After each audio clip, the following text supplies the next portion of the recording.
Previously on Cartoon Network Wacky Racing, 6 different drivers take the wheel of the Wacky Racer. Dino's bone got crunched. Among them is Jeff Green, who shines on fresh pavement. I mean, this Cartoon Network Chevrolet, I knew that going in, that if I could keep myself out of trouble, that we could have a top 10 finish, and we did that. Along the way, a fan named Scott Svatek finds his inspiration. Yeah, nobody really great until like those cartoon cars came out, and then it was like, okay, hey, I'm following those guys. That's who I want.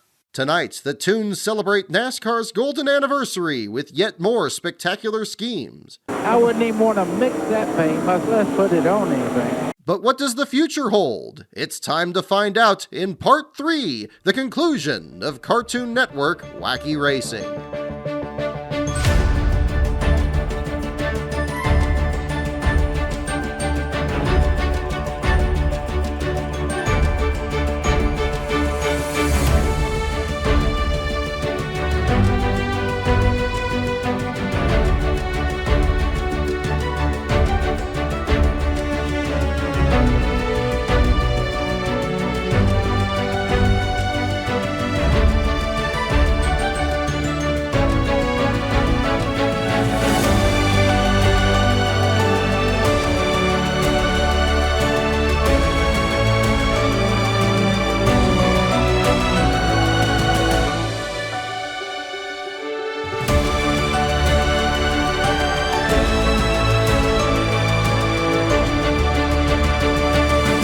This is NASCAR. This is you. And this is us. Hot Wheels Pro Racing will get you this close to the action with Hot Wheels Pro Racing Die-Cast, the best of NASCAR in 3 scales. The Legend Series, unsurpassed detail in 64th scale, and Legends to Life with real racing motion and digital sound. If they drive it, we make it. On the track, off the track, in the pit. Investment quality collectibles. Because to get them right on this scale, you gotta race them on this one. We're Hot Wheels. A big reason the Diamond Ridge team struggled to qualify for so many races in 1997 was an influx of no fewer than 6 new full-time, fully sponsored teams. Many of these were also sponsored by family-friendly brands that made them just as marketable as Cartoon Network. This was the year that Derek Cope debuted the number 36 Skittles Pontiac for startup team MB2 Motorsports. David Green drove for road racer Buzz McCall with Caterpillar on the number 96.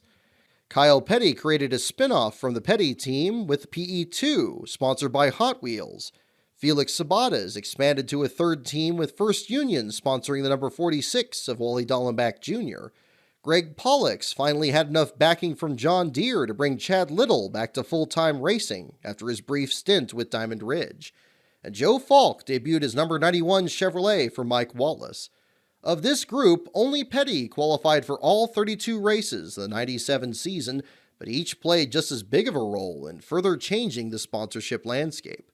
Mike Wallace's Joe Falk entry was sponsored by Spam, which they pulled away from Melling Racing. Heading into 97, Harry Melling's number 9 team now found itself in the same position they'd experienced 5 years earlier when Bill Elliott left to sign with Junior Johnson. Elliott's departure also ended the team's equally successful partnership with sponsor Coors.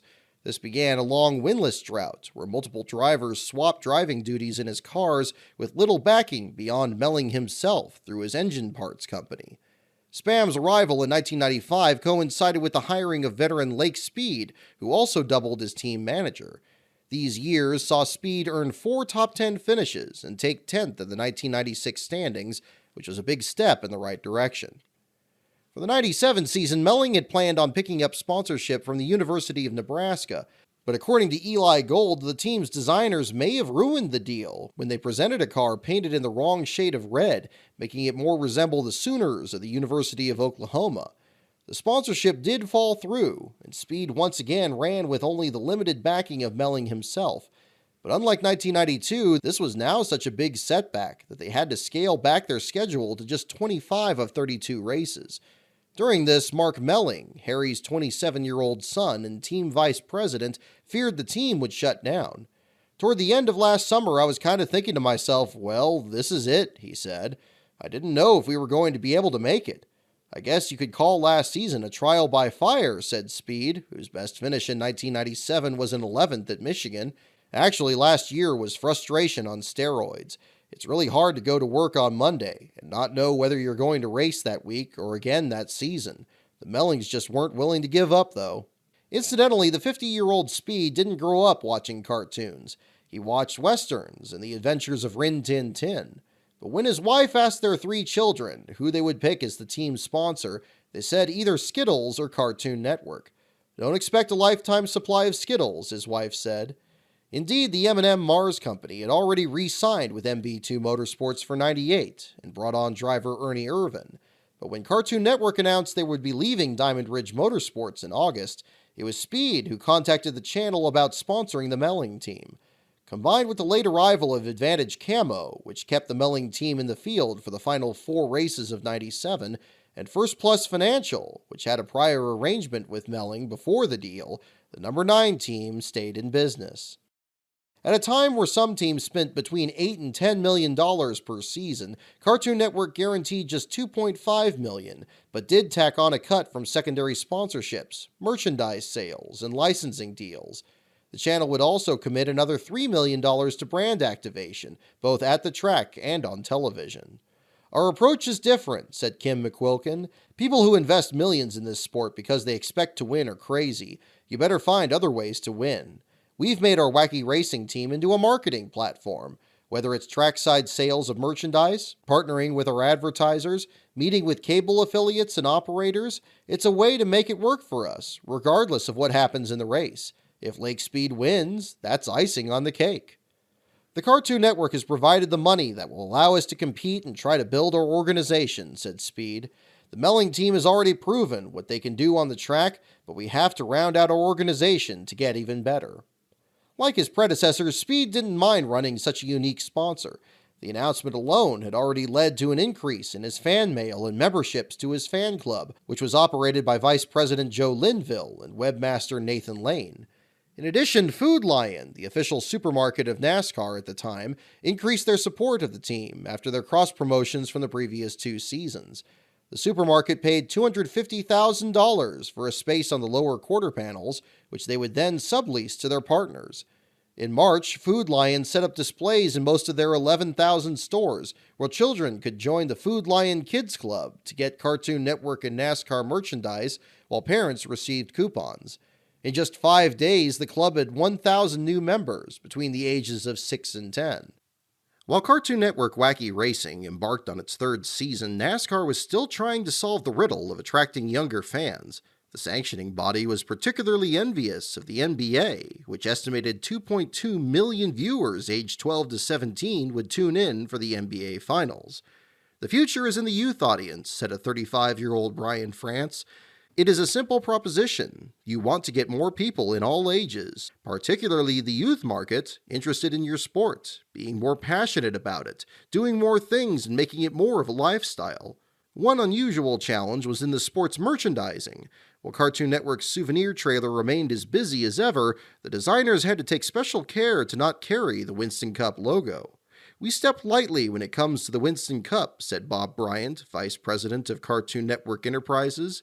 "We obviously do everything we can not to directly associate the cartoon characters and the cigarette brand." The Flintstones has been brought to you by Winston, America's best-selling, best-tasting filter cigarette. Winston tastes good like a cigarette should. The designers at Time Warner set to work on their latest creation, the 4th different paint scheme of this program, and this time seemed to take cues from the team's history. They kept the bright red color the Melling team had used for much of its existence, and Melling's own logos were integrated into the design. The cartoon characters were each suited up in pit crew uniforms, which may have been influenced by Speed's actual excitement over his pit crew. In 1997, the team discovered their motor coach driver was an excellent tire changer. Huckleberry Hound, who dominated the hood, may have also been a reference to the soft-spoken nature of the driver himself. On this design, Pixie took a wrench to Huckleberry's poor nose, while Dixie occupied the rear deck lid, handling a spray bottle with a squeegee just below the rear glass.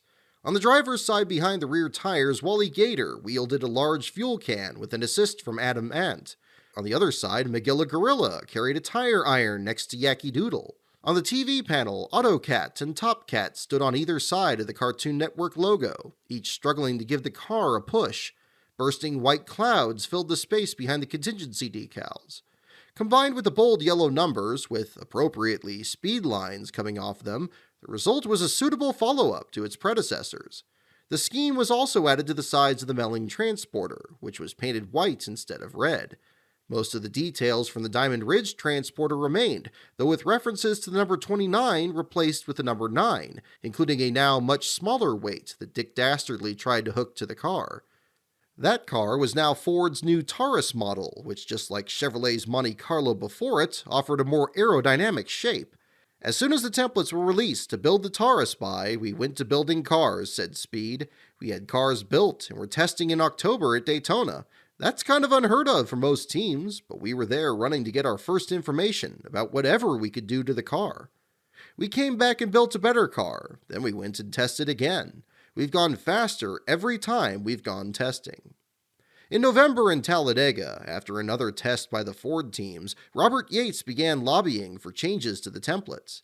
Controversially, the Melling team opposed these changes, knowing they would have to dismantle and rebuild their entire fleet of cars which, in their current state, were faster than those from Yates.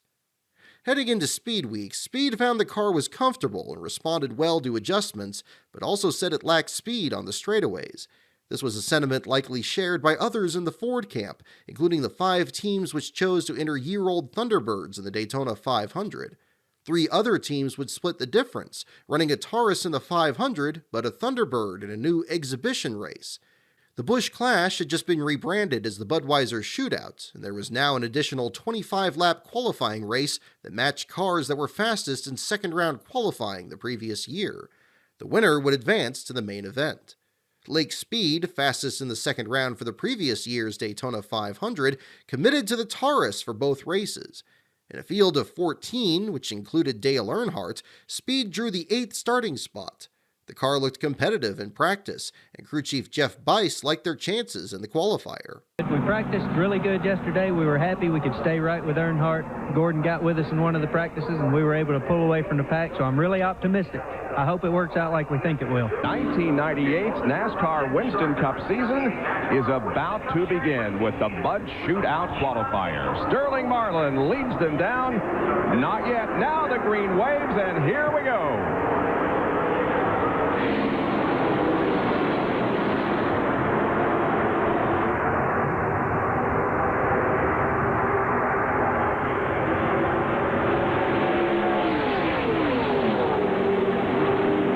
The qualifier required one mandatory pit stop, forcing everyone to come in under green on lap 11. Speed's pit crew did not disappoint. And Jimmy Spencer, it appears, wins the race out of the pit area, and he is going to be very tough to catch. Wow. Speed jumped a 4th behind the Thunderbird of Jimmy Spencer, the Taurus of Brent Bodine, and Sterling Marlin's Chevrolet. With 11 to go, the group caught Spencer, with 5th place Earnhardt right on their heels. Marlin then shook out Bodine for 2nd, moving Speed up to 3rd. And with 5 to go, Speed made a move of his own. Earnhardt had turned the fastest laps of the day and is trying to do it again, but just can't quite get enough air as he looks to the inside of Lake Speed. And now Lake Speed moves to the inside of Sterling Marlin. The battle is for 2nd position into turn 3, and Earnhardt looks to the outside. Wow, he's going to be trying his best to make it 3 abreast. He's trying to figure out which way do I go. Now, Jimmy Spencer said, guys, just please stay side by side for about 2 or 3 laps. Give me some. I'm not going to do that. It doesn't look like. You saw Lake go up a little high going in 1 to go around the lap car, and it was just enough to get a good run on the 40 car on Sterling. With 4 laps to go, Spencer's Thunderbird was all that separated Speed from a win, and with it a transfer into the Budweiser Shootout. Final lap into turn number 1. Earnhardt up high on the track, about a lane higher than everybody else. They come out of the second quarter and down the backstretch for the final time. He and Lake Speed both laid back trying to get that run. Is it going to work? I don't know. I'm going to have to say that I would have thought they would have made their move coming out of 2 as strong as Lake has been. But when Dale went a little bit higher, then Lake kind of stayed down low a little bit. All right, nobody making a move so far. Is it going to be Spencer advancing to the Busch Shootout? Let's see what happens as they come off the final corner. They race to the checkered flag. Everybody stays in line. Jimmy Spencer wins the Busch Shootout qualifier, followed by Lake Speed, Dale Earnhardt, Sterling Marlin.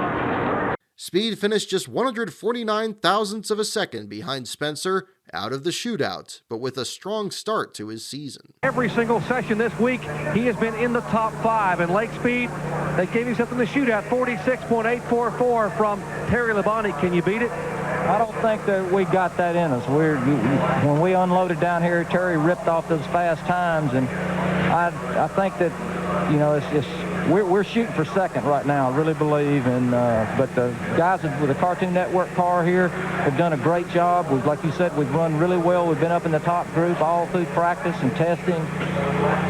You know, what can I say? We just got a great year ahead of us, and we're looking really forward to being able to represent Cartoon Network, Food Line, and First Plus Financial, and go out there and do the best job we can, and just bring it back for the guys at the shop. The guys, they've really worked hard. You know, we're not a huge team, but the guys have really done a great job all winter long in preparation, and here we are, running good. Well, here's the guy that may surprise you. Actually, it won't be a surprise because he has been running very fast since the track opened for practice for these Winston Cup cars.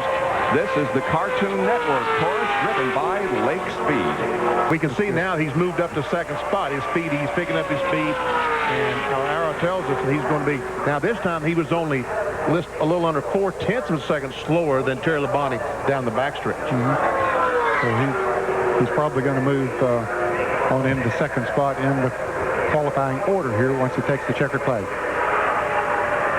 And there's the checkered flag. He should fall in second behind Terry Labonte and between Labonte and Waltrip, and that's exactly where he's going to be. The second lap was a 47.353 and a speed of 190.062. He picked up exactly 0.25 of a second on his second lap. Speed qualified 10th fastest for the Daytona 500, second among the Taurus camp, and good enough to put him 5th on the grid for the second 125-mile qualifier. There, he only lost 2 spots back to 7th, putting him 17th on the grid for the Great American Race. His was also the fastest Ford in Happy Hour and 3rd overall on the timesheets. Even after his strong runs in testing, Speed could hardly believe it. "This month reminds me of 1988 all over again," he said, "when we nearly won every race early in the year and led the points halfway through the season. We have good sponsorship, really good cars, and things are starting to gel. I'm excited and kind of anxious. No, I'm a lot anxious. Every time I go out on the track right now, I feel good about things. I can't wait to see what happens." In the final laps of the 500, Speed was still on the lead lap and battling John Andretti for 15th, only to play an unwilling role in one of NASCAR's most famous finishes. Slow car up ahead. And there's trouble coming off of turn 2. Some cars get tangled. It might be this. Whoever gets back to the start-finish line, they'll get the white and the yellow together. Lake Speed and John Andretti tangle as the leaders head for turn number 3. Andretti and Spencer got together. The spin only dropped Speed to 17th as both he and Andretti followed the field across the finish line under caution. With both sponsorship and now a strong start to the year at Daytona, the Melling team headed to Rockingham optimistic about the year ahead. But in that race, Speed only qualified a distant 41st and finished 27th, 3 laps down. It was a similar story the next week in the inaugural Cup race at Las Vegas, where after a strong showing in practice, he started 43rd and last, then finished 3 laps down in 32nd. Next came Atlanta, where Jeff Green had performed so well in the Cartoon Network car the previous fall. Going to make their first race of 1998. Well, Lake Speed didn't do too bad. They did. Currently 7th, 28.949, 191.509. Now Ted Musgrave has been bumped. Morgan Shepherd is now on the bubble. Speed qualified 13th, even improving on his starting spot from Daytona, but again was denied a lead lap finish. This time, he was 4 laps down in 28th. At least one pit penalty was to blame for a 25th place finish in Darlington, site of Speed's only win a decade earlier. Once again, he finished 3 laps down.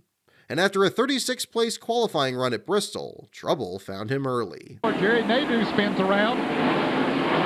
He keeps going, and Lake Speed hits the inside pit wall, and that's going to cause the caution.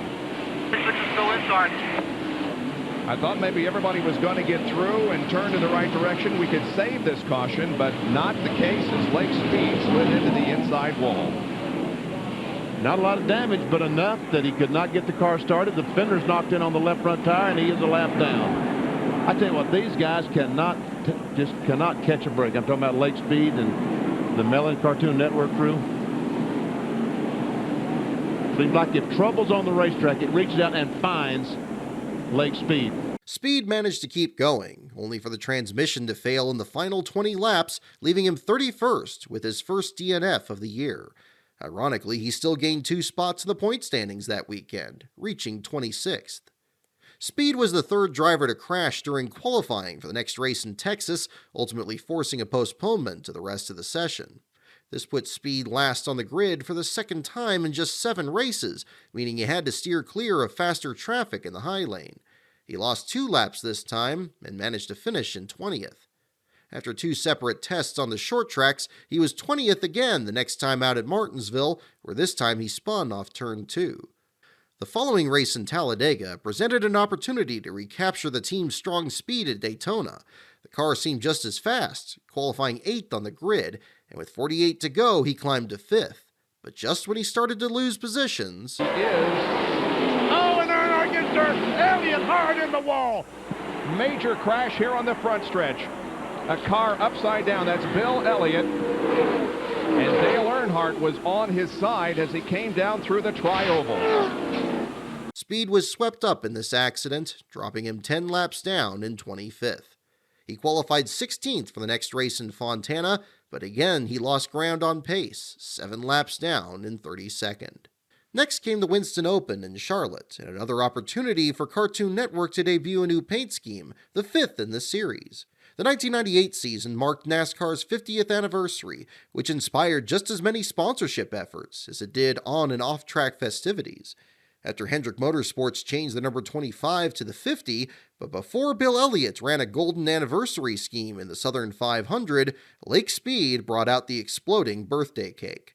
Unveiled at the Valley Hills Mall in Hickory, North Carolina, pink frosting covered the car's nose, while candles, balloons, confetti, and streamers scattered across a baby blue background.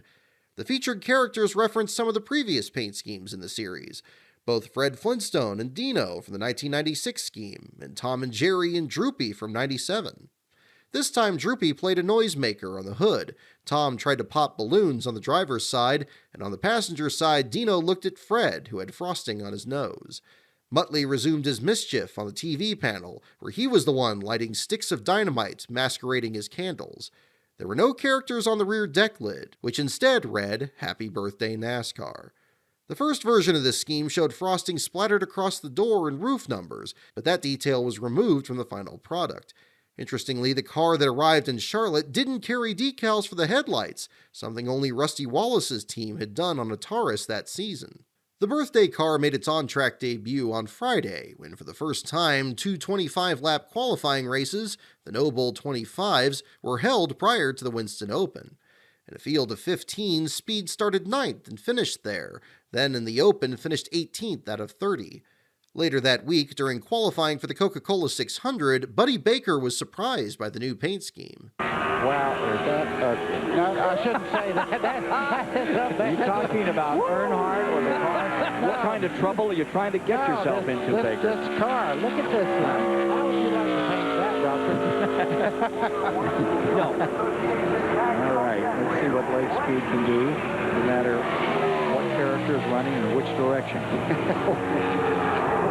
Well, he's kind of pink, but then again, Earnhardt's first car was pink. Yeah, it's blue and pink, and I don't know what the rest of those colors are. Boy, if the rain will just hold off for 2 more cars after Lake Speed. Lake Speed has a very good line. He looked very good this morning, this afternoon, not quite as good. Let's see what he's going to do tonight.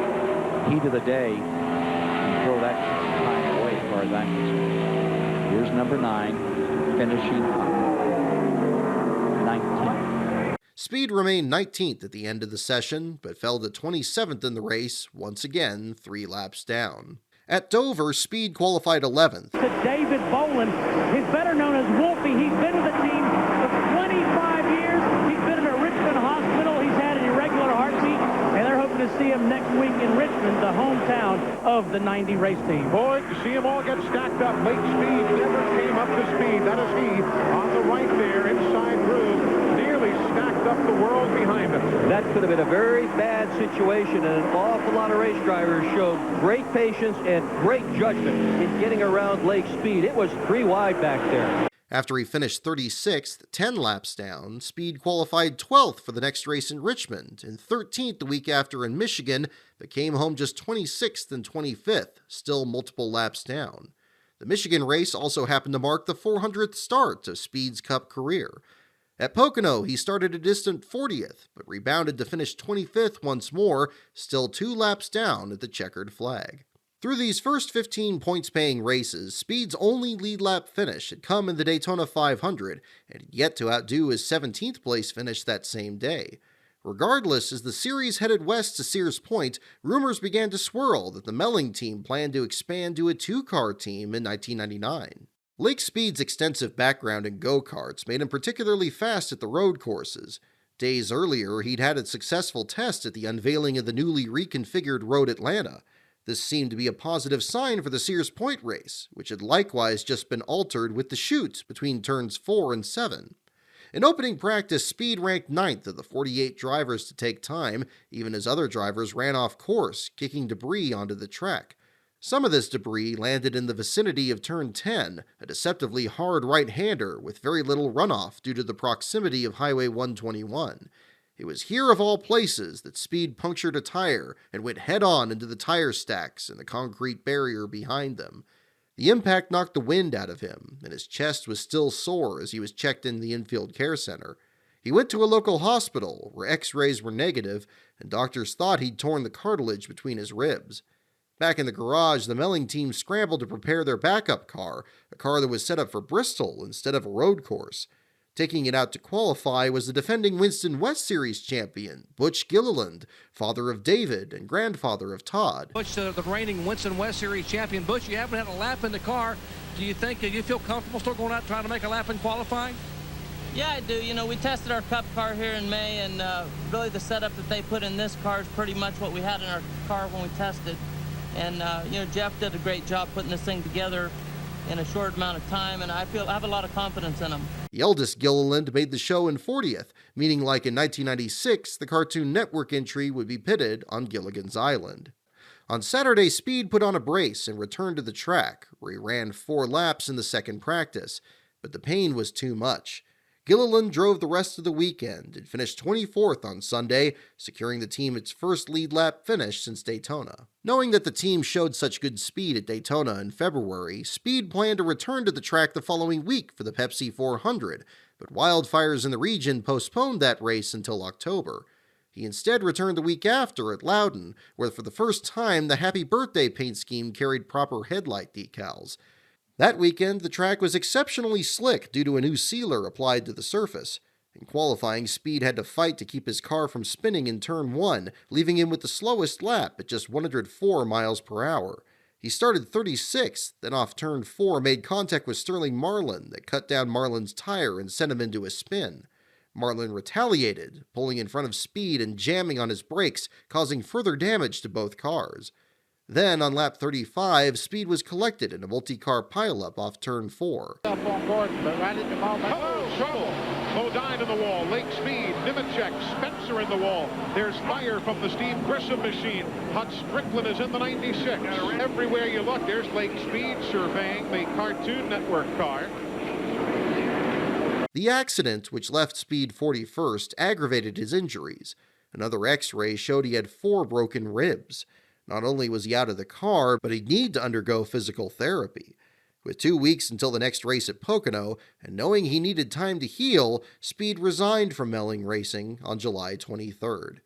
"We've simply had a very tough season. I felt the team and the sponsor needed a change," said Speed. "I have been hurting since the Sonoma wreck, and the incident in New Hampshire aggravated the injury.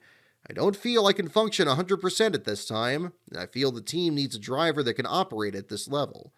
I respect the hard work and dedication that my team puts into this operation and would not want to jeopardize their performance for the remainder of the year. I will take the rest of the year off to evaluate my racing career. I wish all the best to Melling Racing and to our sponsor, Cartoon Network. They have been a pleasure to work with." "We have had a very close personal and professional relationship," said Mark Melling. "Lake has helped us through some tough times and has been a tremendous asset. He is one of the nicest guys in all racing and a joy to work with. We are sorry to see him go. Though Speed planned to take off the rest of the year, he made clear he was not retiring from racing. His fan club remained open through January, and during the summer of '98 sponsored both Mitch Smith's Hobby Division car and Kevin Ball's late model at the Bull Ring in Ona, West Virginia. "I am waiting to see what the Lord has for me," said Speed. "There is a lot of things I miss. I really enjoy going fast, but I don't miss being away from home. I want to thank all of the fans for their prayers and thoughts during my recovery. I would covet your prayers for our future." By October of '98, Speed had indeed recovered from his injuries and was doing some testing and setup work for the Stavola brothers. At Rockingham, he attended his first race since the accident. He looked for a new ride for 1999, though he turned down offers to drive for unsponsored teams. When no sponsored rides came calling, he instead became the general manager for Midwest Transit Racing, and until just last year would drive his old race car from 1993 in vintage events. But he would never again race in NASCAR.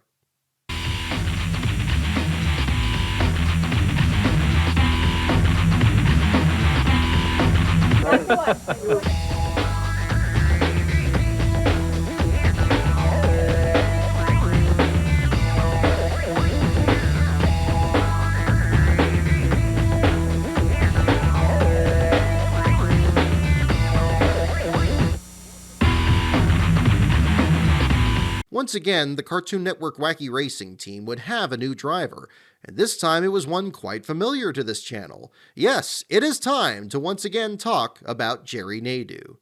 The Sears Point race, where Speed suffered his injury, also saw Nadeau qualify outside pole in the Elliott Marino Motorsports No. 13 First Plus Financial Ford. That run went sideways on the opening lap when Nadeau drove off the track in turn 2, then later broke a track bar and piled into the dirt embankment in the S's. The race was very much symbolic of Nadeau's stressful rookie season. He'd had to move from Charlotte to Dawsonville, only to find the team had high expectations, but not nearly enough funding to reach them. In July, just 1 week before Speed resigned from Melling, Nadeau was fired by the Elliott Marino team.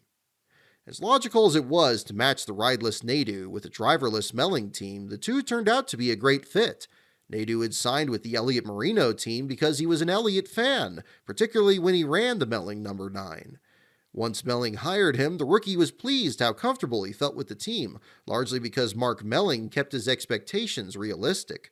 Also, Cartoon Network was no stranger to promoting multiple different drivers in a single season. In fact, they'd yet to have any one of their drivers run the entire year. Nadeau was also a good fit in another way. In one of his first races, he wore one of Lake Speed's uniforms, with a strip of painter's tape covering Speed's name on the waistband. It was fun. I enjoyed Jeff Bites. I loved Mark Melling. I felt way more comfortable doing it with Melling than I kind of felt going towards Hendrick, if you know what I mean, as a driver, because there was no pressure, and I was still learning. I mean, I was learning the whole aspect. I'm not an oval racer. I was more or less of a cutthroat road racer. In some cases, they liked it. They loved that. In their first race together, Nadeau finished 26th, 2 laps down, and 1 spot behind Wally Dallenbach Jr., his replacement in the Elliott Marino car. Next, in his first bid at the Brickyard 400, Nadeau attempted both rounds of qualifying, but ranked no better than 41st. Yet he again finished 26th, and this time just 1 lap down to the leaders. Next came Watkins Glen, where much like Speed, Nadeau was already one to watch. Road race when you were out at Sears Point, but didn't have a great finish. Can you have one today? I don't remember being at Sears Point, to be honest. I forgot about that deal. That was one of those rookie mistakes that you learn from, and you just hope you don't do it again. But I'm looking forward to this Melling car and Cartoon Network guys. I mean, they've done an excellent job all week. Got a good qualifying start. Just the biggest thing is to save the car for the end of the race and be there. It used to be the 13, now it's the 9. Jerry Nadeau still awfully tough on a road course. After ranking 14th in practice and 7th in happy hour, Nadeau qualified 8th, and this time battled among the leaders. Sterling Marlin and Jerry Nadeau, they almost touched. Sterling Marlin passed that, he got in turn 1, and Nadeau passed him back between 1 and 2. Said, man, I worked so hard to make that pass.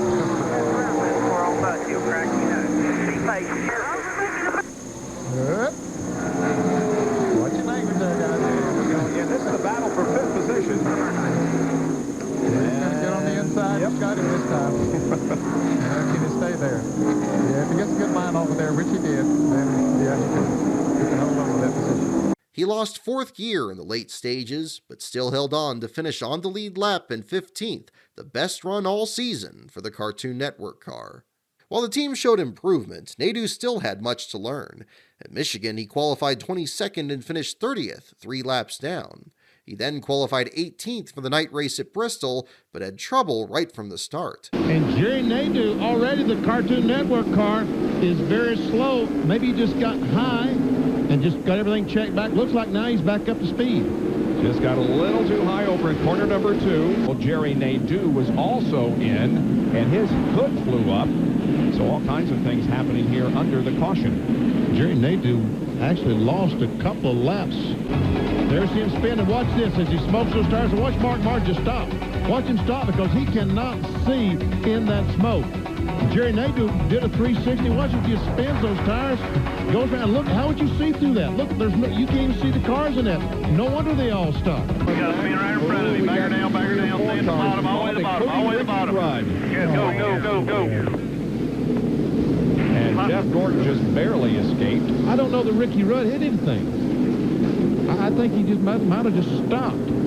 Ward Burton, in fact, hit Jerry Nadeau. That's where he got the damage to his car. Yeah, you may be right. There doesn't appear to be much damage, if any, on Rudd's, but Jerry's is and the left front, this area is where Ward Burton ran into the 9 car. We can see the damage to the right behind the left front tire. Jerry Nadeau up in the high stuff got it in the outside retaining wall. He's coming on around, so I don't know if he needs to make a pit stop or not, but he's staying up there as cars continue to go by him. There's Kyle Petty going by. Kyle, still having a good run, still on the lead lap in 12th place. After multiple incidents, Nadeau was still somehow running in the final 10 laps before he pulled off the track in 32nd, citing handling issues. Next came New Hampshire, where he was fastest in second round qualifying and finished 2 laps down in 29th. Then came a surprising qualifying lap for the Southern 500. Car of Jerry Nadeau on the racetrack.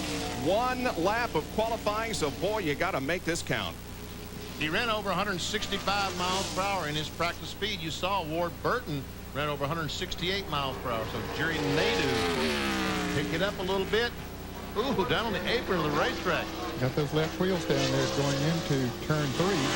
Didn't look like it upset the car too much, so maybe it didn't hurt him too much. 1 lap of qualifying here for Sunday's race. He's only raced here once, started 25th and finished 31st in the spring race here. And right now, a 29.313 second lap, 167.762. So he picked it up from his practice speed earlier today. Did he ever pick it up? Wow, great lap by Nadeau. You only got to dodge about 43 more of these guys, and you can model the flag on Sunday. Is that going to stand up? I hope so. We picked up a lot. Yeah, where'd you get that from? I don't know. I mean, I told the guys, I said, I'd rather go out first or last. And I think going out first, there's really no pressure. So, I mean, I think that really shows a lot with this Cartoon Network guys. These guys are a great bunch of people. Shows you got a lot of courage to muscle that thing around here, too, like that. Yeah, I mean, I like this track. Last time I was here, I told the guys from my other team, I said, this is one of the tracks I'm going to win at. And hopefully, I don't know if we can do it this weekend, but we'll definitely win one here in the future. Yeah, these guys want to shake your hands. The win wouldn't come this time, as Nadeau finished 32nd, 7 laps down. 2 fun things to notice in this picture of the Darlington car by Bryan Hallman. First, there's a decal of the character Jerry from Tom and Jerry as shorthand for the driver's name. There's also a Droopy plushie strapped to the roll cage. For the return to Richmond in September, it was time for another new paint scheme, and a new plushie. And for the first time, the car would promote a specific production. Scooby-Doo on Zombie Island, a direct-to-video animated movie, was set to release on the 22nd and looked to take the franchise in a new direction. With the film set in the Louisiana Bayou, the designers went with a yellowish-green paint scheme with purple accents, moss dangling from different spots on the car. Scooby occupied the hood again, just as he had in '97, with Shaggy and Velma pursued by snakes and zombies on either side. The rear spoiler and TV panel were painted purple, each decorated in a mix of ghouls and alligators. The number font changed again with a jagged black outline in an orange color.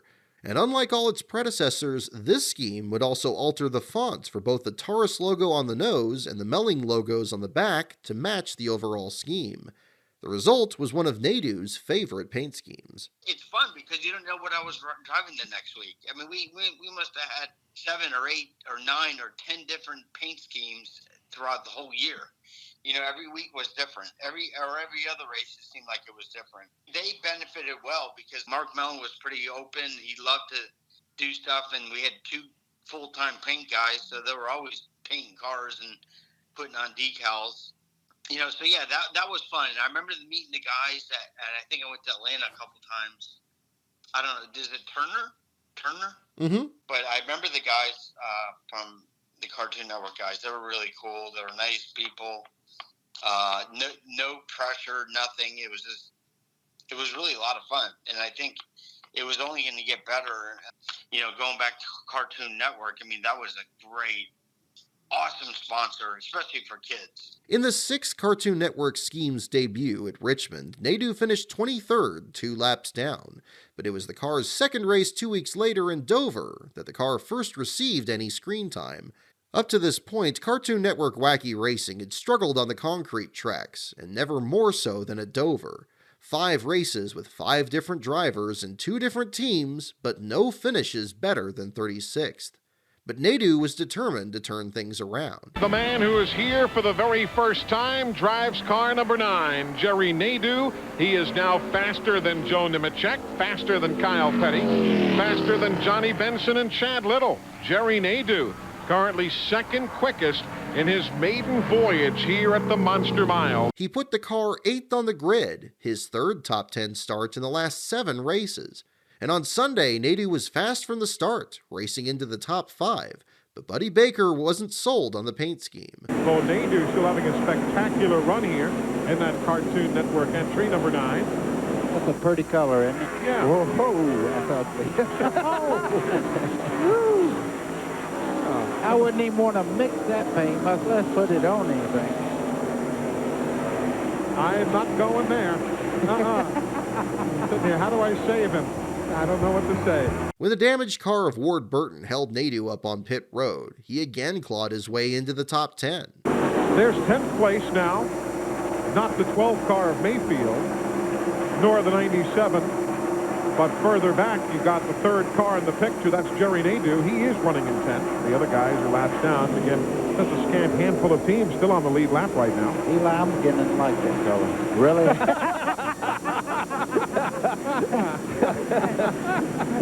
This car, I mean, he's doing a great job. Jerry Nadeau, everybody says he has tremendous talent. You see getting great forward bite out of the corner there as he moves up beside Chad Little. Again, his first time to run here at the Monster Mile. With 85 laps to go, Nadeau was still running 10th and in position to climb even higher, but it wasn't meant to be. There is the aftermath of all that took place out in turn number 3. Mike Skinner drove away and took his Lowe's machine directly to the garage area, while Jerry Nadeau right there and Todd Bodine will be towed on to the garage. Nadeau right there running in 8th at the time. Looks like Scooby's all upset there on the front. Jerry, you had a great car and a great run going. What happened? We did. It looked like Todd Bodine and Jimmy were matching each other all the way coming out of turn 2 to turn 3, and Todd finally lost it. I had nowhere to go with the Cartoon Network car. I hate it for all the guys. We had a really good run. I got to say hello to Mark and Harry Melling back in Michigan. Everybody back in Charlotte, Jade, I'm okay. Thank you. Better luck next week. Eliminated in the crash, Nadeau had to settle for a 36th place finish. Next came a brutally hot afternoon at Martinsville, the same one where Ricky Rudd endured a failing air conditioning system to extend his consecutive winning season record to 16. Nadeau, too, had struggled with the heat, and after losing multiple laps, pulled into the garage. Rookie Jerry Nadeau's car into the garage area around, or in the infield, I should say, taking it to the truck. They can't find a relief driver. Jerry has been overcome with heat. He has just been, Sammy Sosa will be coming up to bat soon, but Jerry is up. Jerry Nadeau is out right now, and they don't have a relief driver. In fact, one of the NASCAR officials asked me if I had my helmet with me. I said, no. They said, well, we can find you one. What size? When I told them my head size, they said, yeah, they don't make helmets that big. With no relief driver on hand, Nadeau managed to return to the track and finish the race 49 laps down in 35th. By this point, Melling was happy with Nadeau's performance, but the driver had yet to be signed to more than a race-to-race contract, and Cartoon Network had not yet renewed for 1999. At Charlotte, Nadeau again looked fast, putting the car 12th on the grid for Sunday's 500-mile race. Jerry Nadeau and the Cartoon Network machine is on the track now. The same car that Lake Speed run earlier in the year. You can see Scooby-Doo there. Last time I saw him, he was kind of bent up after last race that he run in. But let me tell you, this guy really gets around the racetrack well. Good car, too. And guess who's on the bubble? Jeff Gordon, 25th. One guy goes faster than him, and he's either going to have to requalify tomorrow or stand on his time, but he's not in it yet. Nadeau across the stripe and finishes his lap on the clock, and Jeff Gordon is no longer in the top 25. 180.373, 12th fastest for Nadeau, so Gordon is out of the locked-in qualifiers. The car continued to show speed in happy hour, where he climbed to 4th. Jerry, you've been at the top of the speed charts. This is a pretty exciting group here. Yeah, I tell you, the guys are doing an excellent job. Right now we're fighting a little bit of carburetor problems. Hopefully we can get that fixed. We should be pretty good all day Sunday. I'm pretty excited. I mean, 4th on the speed chart really doesn't mean much in happy hour because I think a lot of guys go out there with new tires. But we're just looking for a good run for the Cartoon Network car. Then it was time for the race itself, where Derek Cope started on the pole for the only time in his career. Both Cope and Nadeau had to change engines, but each were eager to make the most of their fast cars. Than 190 miles per hour, and already Nadeau's in trouble on number 9. And Mark Martin picked up 5 bonus points for leading the first lap there. He was inches ahead of Derek Cope. Jerry Nadeau in the number 9, the Melling car, is going to bring out a caution right at the beginning. Looks like he scraped the wall pretty good somewhere, or somebody tailgated him a little too closely. He bounced it off the wall. The right side of that car is damaged. A tough start for Nadeau. He was ever so quick yesterday in the happy hour session. Back to the line, and everybody eases off. No hurry when you've still got 333 laps to run. And there you see the Cartoon Network, number 9, scraped up, bringing out a caution right at the outset of this race. Bad break for Nadeau. Jerry Nadeau sits in the car while they pound out the sheet metal. Jerry, what happened? I don't know. It's one of those deals. The start of the race, track was cold. I was holding my line. I don't know if someone got in the back of me or just took the air off the spoiler. The car just got loose coming off of 2. I held on to it, but the rear caught the wall, and the best thing for me to do is just keep it up against the wall and not cause a bigger wreck. But I hate it for Cartoon Network and all these guys that built a good race car. It's not the end of the year. I mean, we still got some more races. I can guarantee you one thing, I'm learning a lot, and I'm going to be strong when I come back here. This is a young driver with a lot of talent. Disappointed and disheartened today, but he'll be back, and he'll be back on another day to compete for a win. Unfortunately, the results didn't show how strong he'd run. Nadeau returned to the track to complete 242 of the 334 laps before he fell out with handling issues, taking 35th. Next came the back-to-back superspeedway races in Talladega and Daytona, a bizarre result of the July race's postponement. Both races saw the team change the color of its numbers from orange to purple, making the already colorful Ford even easier for spotters to find. The Talladega race ended after 99 laps with a blown engine, leaving Nadeau 42nd out of the 43 starters. Well, with Scooby-Doo on the hood and Velma on the rear quarter panel and Jerry Nadeau in the cockpit, he turns in the 9th best speed. At 47.568, 189.203 miles per hour. And yes, sir, Scooby-Doo. I'd be scared, too, if I was riding along with Jerry Nadeau. All these bumping around with those shocks on the back of these cars, holding that back down, the car jumping around. With 30 laps to go in Daytona, Nadeau was battling just outside the top 10, but this was once again the wrong place to run, as he was swept up in a late race crash.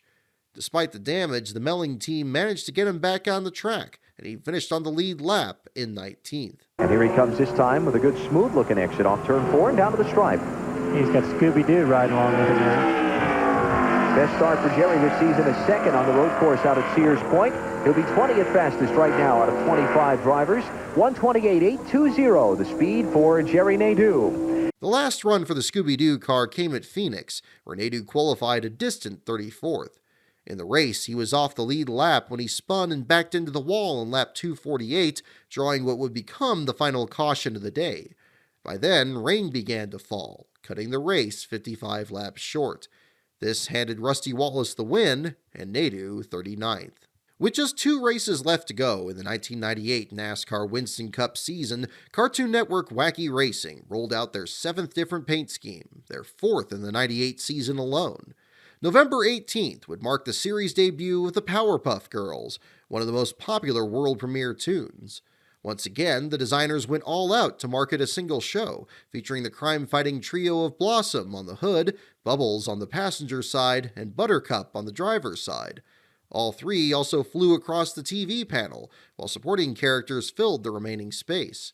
Teacher Miss Keene took the right front fender, Talking Dog made the left front, the mayor had the left rear, and the girls' classmates on the right rear. The number font was changed again, this time resembling the light pink heart patterns that adorned the car on its bright pink base.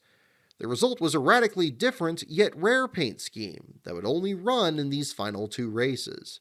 I loved the Powerpuff Girls, the pink car, the zombie car, the green car. I felt like a cartoon character in some cases. That's how I felt as a driver. It was a good fit. It was, here's a young kid trying to make a name out of himself. And that's why I felt really comfortable with the Melling folks. That's why I was very good as an underdog. Like, if the team was new and they wanted to do well, then you stick a guy like me in the car and I'll fucking run it to the edge. If I don't go to the edge, I'll be in the fence.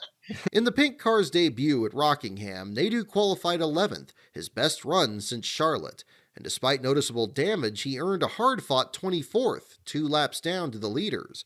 The car returned for the season finale at Atlanta. On the track is Jerry Nadeau. We'll never forget his outside front row performance at Sears Point earlier this year. This will only be his 2nd race here at Atlanta. And Nadeau he did a pretty good job, didn't he? 11th quick. 29.180, 189.993 for Nadeau. This time, Nadeau qualified 19th. And after the multiple rain delays that pushed the race well into the night, he came home 37th, 4 laps down.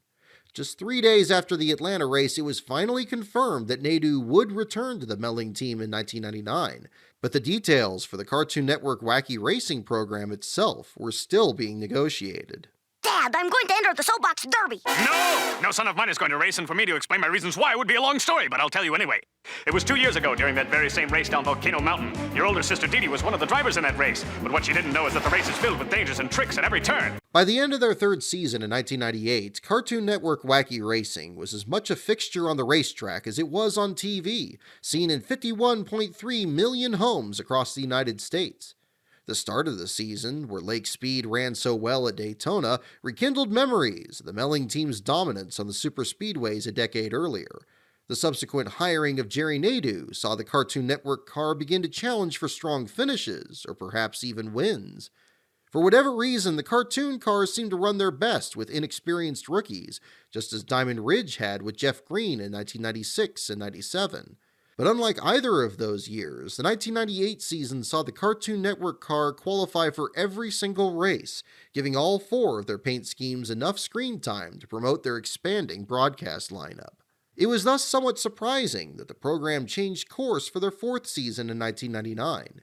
As announced on November 18, 1998, the Cartoon Network schemes would only be run in 24 of the 36 races, including both the Budweiser Shootout Qualifier and the Winston Open. The remaining 12 races would see the car carry logos for other properties in Ted Turner's media empire. 7 would go to World Championship Wrestling, which jumped from Petty Enterprises to Diamond Ridge's Busch Series team in 1996. The day before Steve Grissom even debuted the Wacky Racer in the Daytona 500, he won the 11th and final Busch Series race of his career in a WCW scheme. His pit crew that Saturday included professional wrestlers Sting, Lex Luger, and Harlem Heat. Coming down to the checkered flag. Who's going to win it? It is Steve Grissom and Dale Jarrett, and Grissom wins by a car length and a half. Back with the Melling team, another 3 races would go to Turner's TBS network, which still broadcast NASCAR races at the time. These paint schemes would instead promote the network's Dinner and a Movie program. The remaining 2 would see the car sponsored by the Atlanta Braves, the Major League Baseball team that Turner owned. Combined, the 1999 season would be regarded as more of a Turner broadcasting promotion than Cartoon Network exclusively.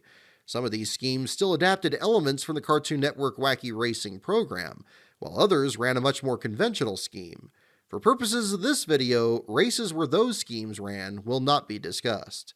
Despite the change, Cartoon Network Wacky Racing was still the Melling team's anchor sponsor. It would debut their 8th different paint scheme in time for Speed Weeks.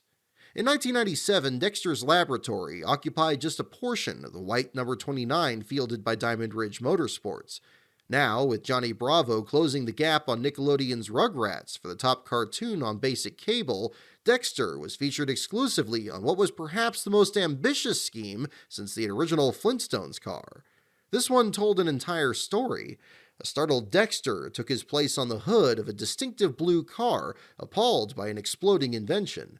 On the driver's side, we see the culprit, Big Sister Dee Dee, her finger pushing a large red button. Past the tubes and beakers on the left rear corner, the TV panel completes the story, showing poor Dexter zapped by his device. This panel would soon be replaced by the Melling logo. The passenger side belonged to rival Mandark, hard at work igniting rocket boosters behind the right rear wheel.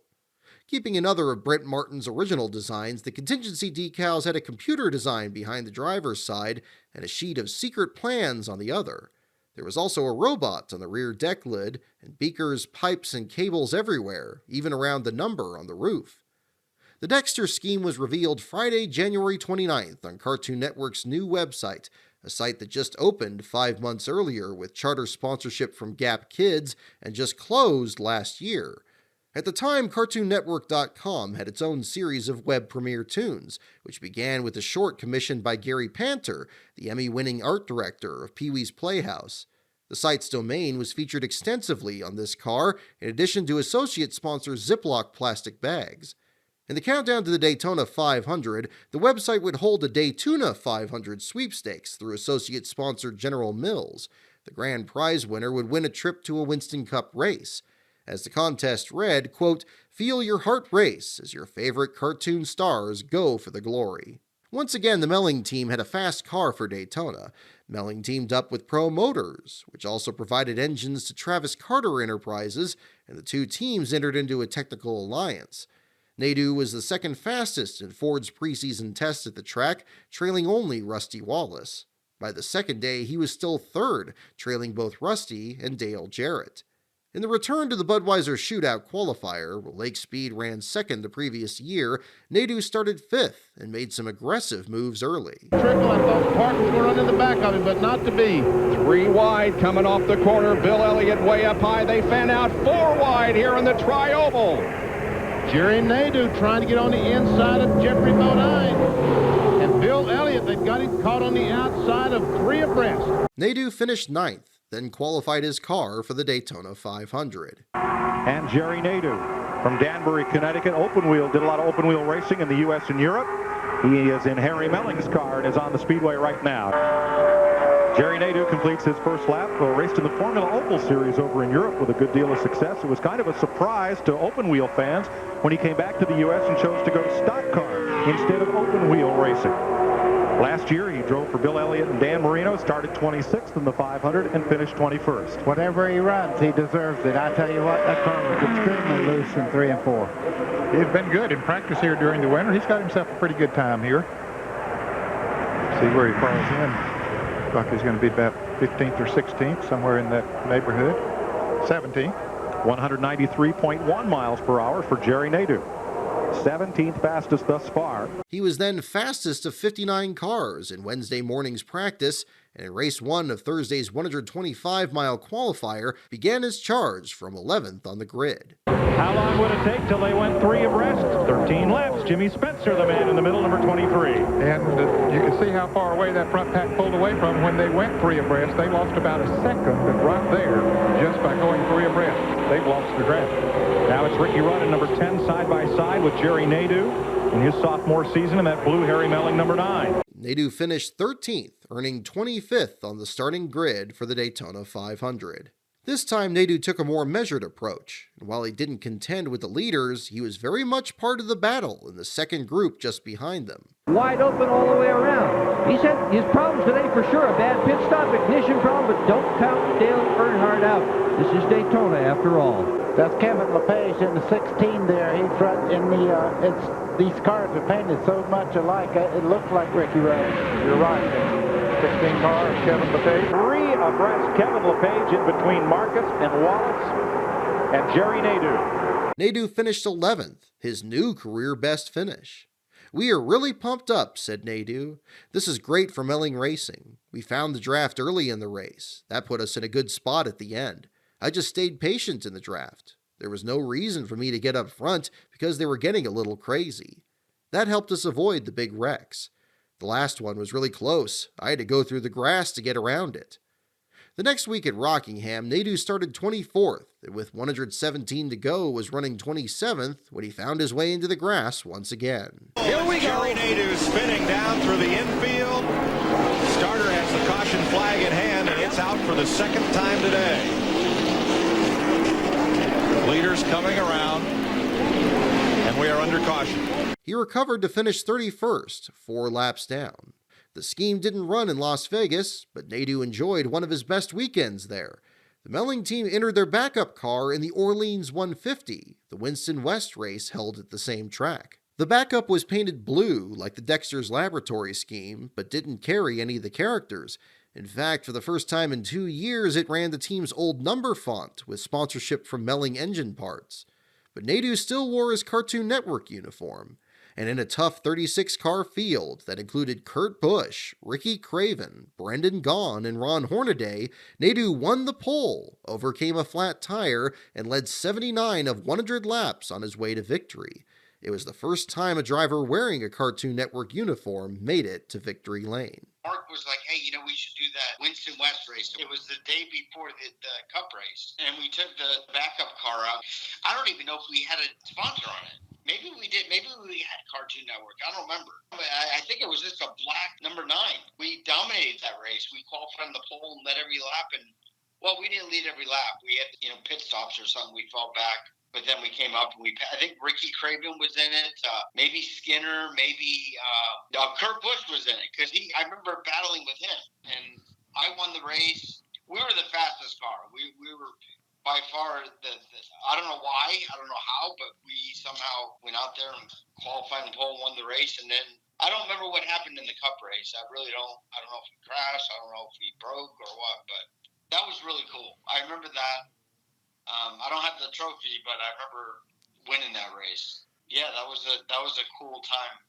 Winning that race. The next confirmed Cartoon Network scheme ran at Darlington 2 races later, a track where Nadeau qualified so well the previous fall.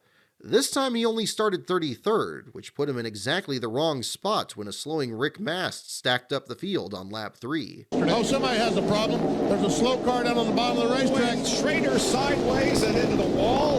And there's Earnhardt in the crash, Jerry Nadeau in the crash. That was Rick Mast that was slow on the bottom of the racetrack. So caution is out. This will be the break that Bobby Labonte looks for. On lap 162, with rain in the area, Nadeau was about to be caught by leader Jeff Burton when... Had trouble here. Trouble! A big wreck. Kenny Irwin is involved. Jerry Nadeau is running right ahead of Jeff Burton is involved. And Jeff, I believe, is also, is he not? It looks like, I think the front of his car is all messed up. The 99 car, the right front tire is going the wrong way. He's made contact with someone. Yes, he has. But the caution flag is out. Will it run 45 miles per hour? Burton was able to limp around under caution, allowing him to take the rain-shortened victory. Nadeau's damaged car ended up 40th, 6 laps down. At Texas, Nadeau was again not far from the action. On the racetrack, oh, he gets into the outside wall there. You can see Joe Nemechek in the 42 had to check up there and dive to the bottom of the racetrack. 2 laps down for the restart on lap 221, Nadeau then battled Terry Labonte to get one of them back. They're on the lead lap. He's at the tail end of the lead lap race car, so he might be able to stay out there. However, Terry Labonte is leading the race, and he also has a very fast race car. But what Ward would like to do is hope for a caution pretty early, but his car didn't go through turns 1 and 2 very good. You can see Terry Labonte wants to put this fast race car of Ward Burton a lap down as he makes a charge on him going into turn 3. Now what happened? Ward Burton was a lap down when they came to the caution flag. Then all the lead lap cars pitted, so that puts Burton on the tail end of the lead lap until just now. Yeah, his car is pushing up a little bit in the corners with those new tires on it, and it's going to take a few laps to get the car settled down in the tires. to where they suit him so that he can run the speeds that he was running before he went into the pit. Well, just behind him there in the green cars, that's his brother Bobby Labonte running along in second place. And in third place, Tony Stewart. Tony had a great pit stop. Yeah, Greg Zipadelli is another one of those New England crew chiefs suddenly burst on the Winston Cup scene. And here's Jerry Nadeau trying to get a lap back from the leader. Yeah, just ahead of Stewart. He had made a green flag pit stop. He is 2 laps down, but now it will only be 1 lap down. Does that open the door for Ward Burton to go by as well as we ride with Tony Stewart? Tony Stewart gaining on Bobby Labonte, going down in the corner there. You can see him closing right on in. As far as bravery, there's not one person braver than the man you're riding with right at this moment. Back at the front, still Jerry Nadeau in that blue number 9. Road racer out of Connecticut and Ward Burton try to hold off race leader Terry Labonte. On the lead lap, but they're running very, very hard. If the yellow comes out, they'll get the circle all the way back around, and they'll be back in contention again. That's why they're running in front of the leaders, not just pulling over and let them go. Dick Berggren? Well, I just had an interesting conversation with Frankie Stoddard. He is the crew chief for 99. Jeff Burton, who's currently running in A spot. Nadeau hoped for a quick caution, but it didn't come. And worse, he spun coming to pit road. Go ahead, Dick. Sheriff's going to stop anyway, Mike. He is going to stop on pit road. And Jerry Nadeau will be held for 1 lap by the NASCAR officials as a penalty. He finished 3 laps down, but managed to take 24th. This was another tough weekend for us, said Nadeau. We felt like we had a top 15 or top 10 car, but the caution flag that came out while we were in the pits really hurt us. Otherwise, we were having a good run for my first race at Texas.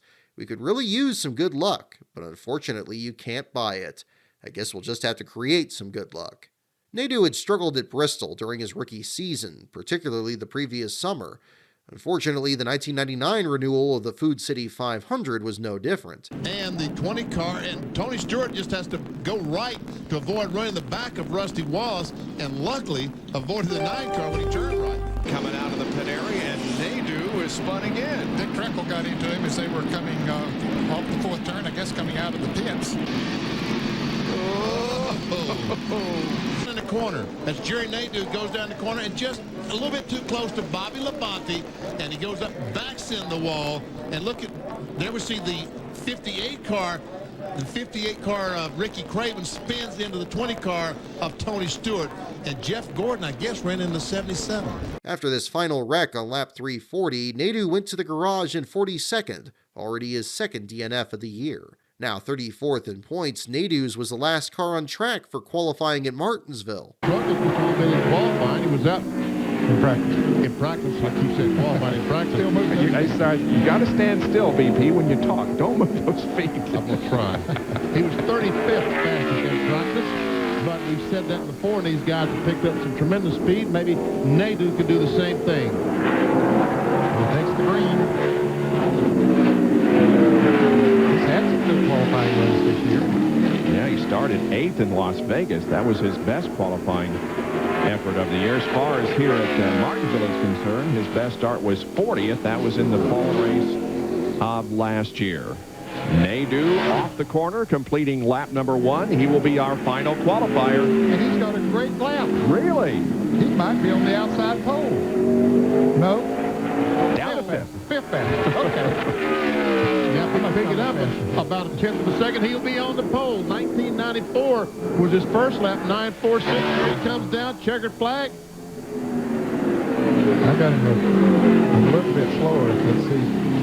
So does Tony Stewart. Yeah, Tony hangs onto the pole, but Nadeau moves up 1 spot. He'll be on the outside of row number 2 for Sunday's race.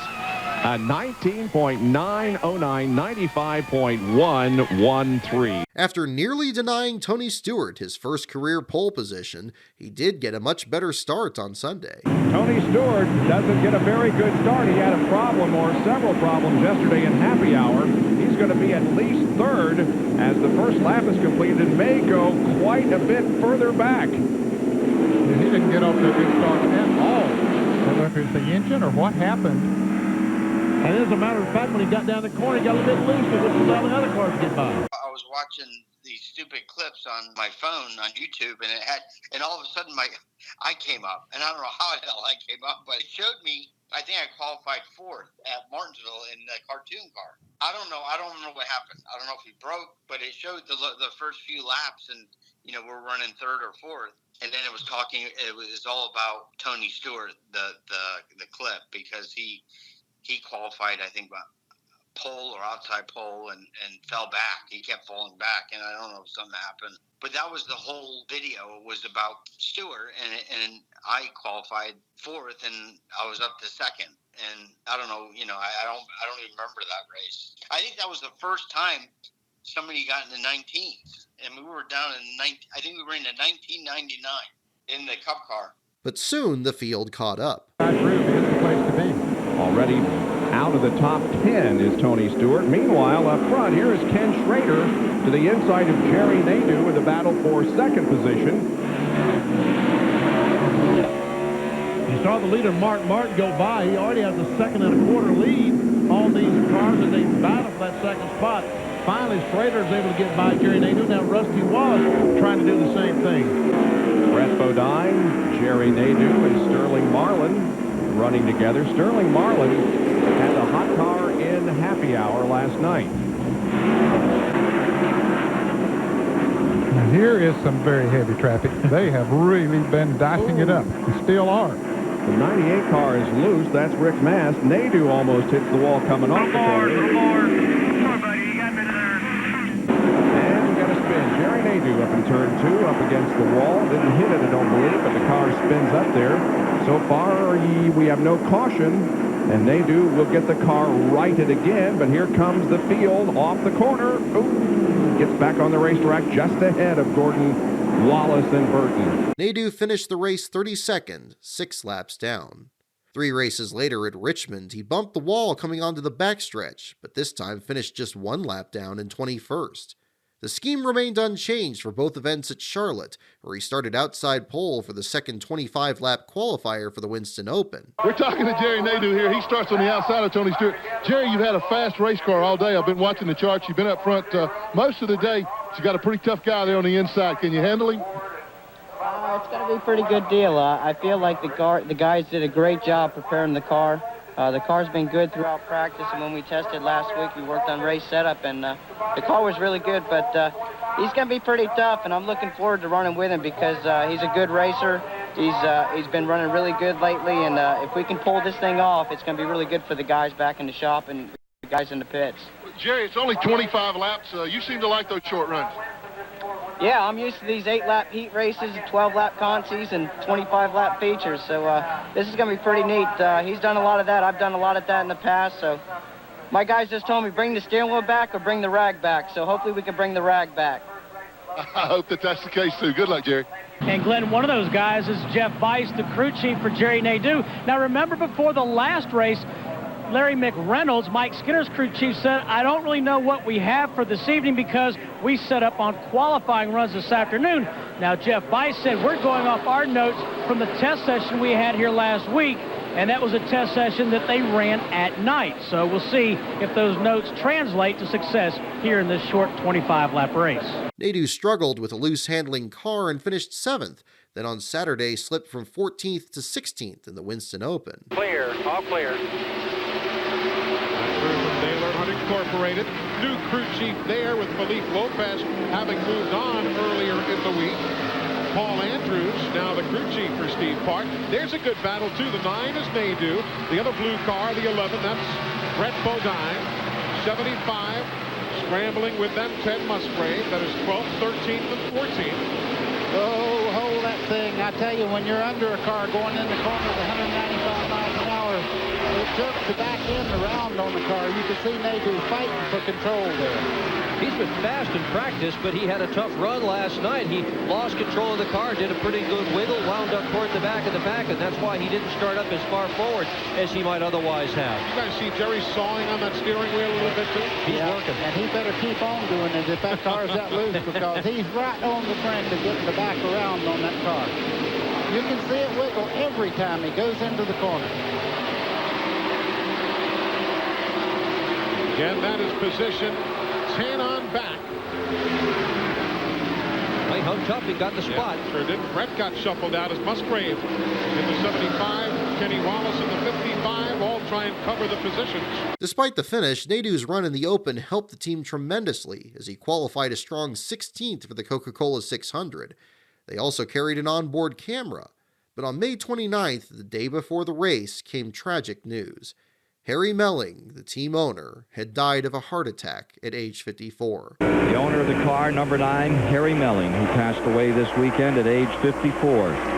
Harry Melling started with Benny Parsons in Winston Cup racing, and Benny literally introduced him to Bill Elliott, and Bill Elliott won 34 races and 4 pole positions for Harry Melling in that great career, including that wonderful year of 1985 when they won 11 super speedway races, but this 600 escaped them. A fine gentleman, and I tell you, he had a passion for this sport. He really went out several times and sponsored that car without any extra help from anyone. With son Mark Melling now operating the team, the weekend was dedicated to his father.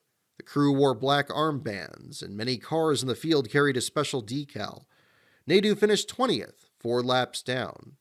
After the race, crew chief Jeff Bice was fined $2,500 for non-conforming parts and holes drilled into the car's frame to make it lighter.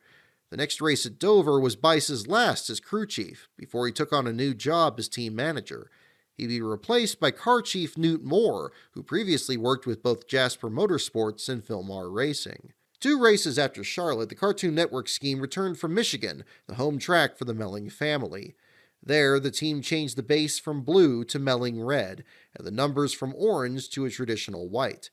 The rear deck lid now read, "This one's for Harry, we miss you," which was signed by the team, and the crew wore special red buttons which bore the number 9. He used to drive for Harry Melling, who owns that number 9 car. Jerry Nadeau is the driver this year.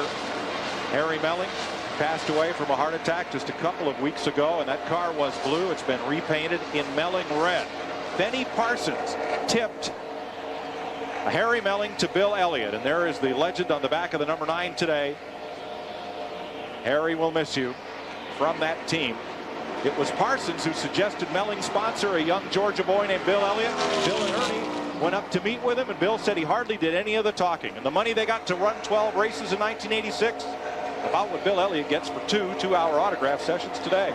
But they did well enough that Melling, who was trying to promote his own line of oil pumps and gears, ended up falling in love with the Elliott's and with racing, bought Bill Elliott's father's part of the team, and helped lead them to all those wins in a Winston Cup championship. Yeah, talking about Harry Melling, he was on the side of a race car for 34 wins, so he had a good career with the ownership of cars. Appropriately, this was the 9th different scheme that Cartoon Network ran.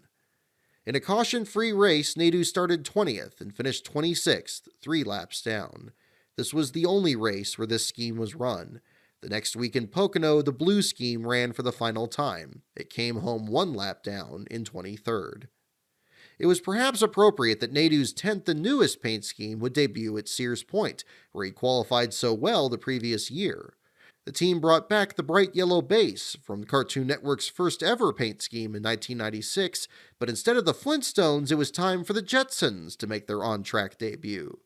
The hints came earlier in the year, as Nadeau's blue and white uniform that season showed George Jetson and Astro, along with Dexter and Dee Dee.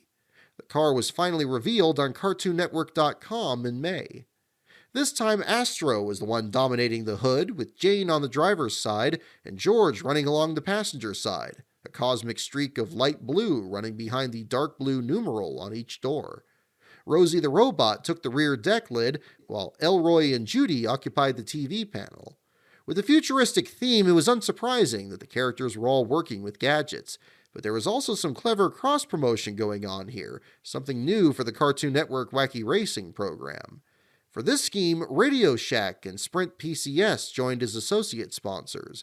Both companies' logos were on a rather conventional spot on the TV panel, but also arranged sideways on the hood, taking up around 1/3 of the space. Instead of additional logos, 3 of the characters, including Astro, were all carrying cell phones, allowing the characters to still dominate the space. The result was an eye-catching and clever design, a further refinement of Brent Martin's original concept. In the stands, 16-year-old me took plenty of pictures, including this one, where you can see mascots of George Jetson and Astro standing by the car on the grid. Incidentally, that weekend I'd also picked up this shirt of the Dexter car at the Cartoon Network souvenir hauler. I've since worn that thing out, so I'm on the hunt for a new one. Qualifying, Bristol University has Dean Berman beat Texaco Tech has Coach Cooper. Let's see if Nadeau can put it on the pole. Jerry Nadeau going through the S's, trying to duplicate, in fact, move up one spot from his second-place start last year. He loses a little bit of fuel out of the left rear as he goes through the S's. And he's about 3/4 of a second faster by our position here than was Ted Musgrave. Wow. 3/4 of a second. Almost a second faster than... Oh, he about spun going down in 11. Oh, man. Boy, oh boy, and he's high coming out of the corner. May have hurt him. He had a good lap going. Let's see what Jerry Nadeau ends up with overall. It's going to be good enough to knock Hamilton off the pole? I believe so. Let's see. Yes, it is. Wow. And he still was about 3/4 of a second faster than Bobby Hamilton at 71.441, 98.213 for Jerry Nadeau. Great lap. Jerry Nadeau, who has the fastest lap of anyone here all day. You want to talk about how good the lap was, or you want to talk about going into the last turn down? The lap was awesome until the last turn. I really screwed it up. We've been having a lot of trouble here under braking and downshifting, and a lot of it's because I heel toe here on these cars, and that's what I'm used to in the past, and I just screwed up. The tires got locked up, the car bounced real bad. We actually were 3/10 slower through here than we ever were all day long, so that could have been an awesome lap, but the guys did a good job, and hopefully it'll hold up to be at least in the top 5. But that you don't think you're going to get the pole? I don't know. We got Gordon. There's a lot of good guys coming up. I mean, unless somebody really tears the track up with dirt and grease, it could be beatable, but we'll see what happens. Good luck.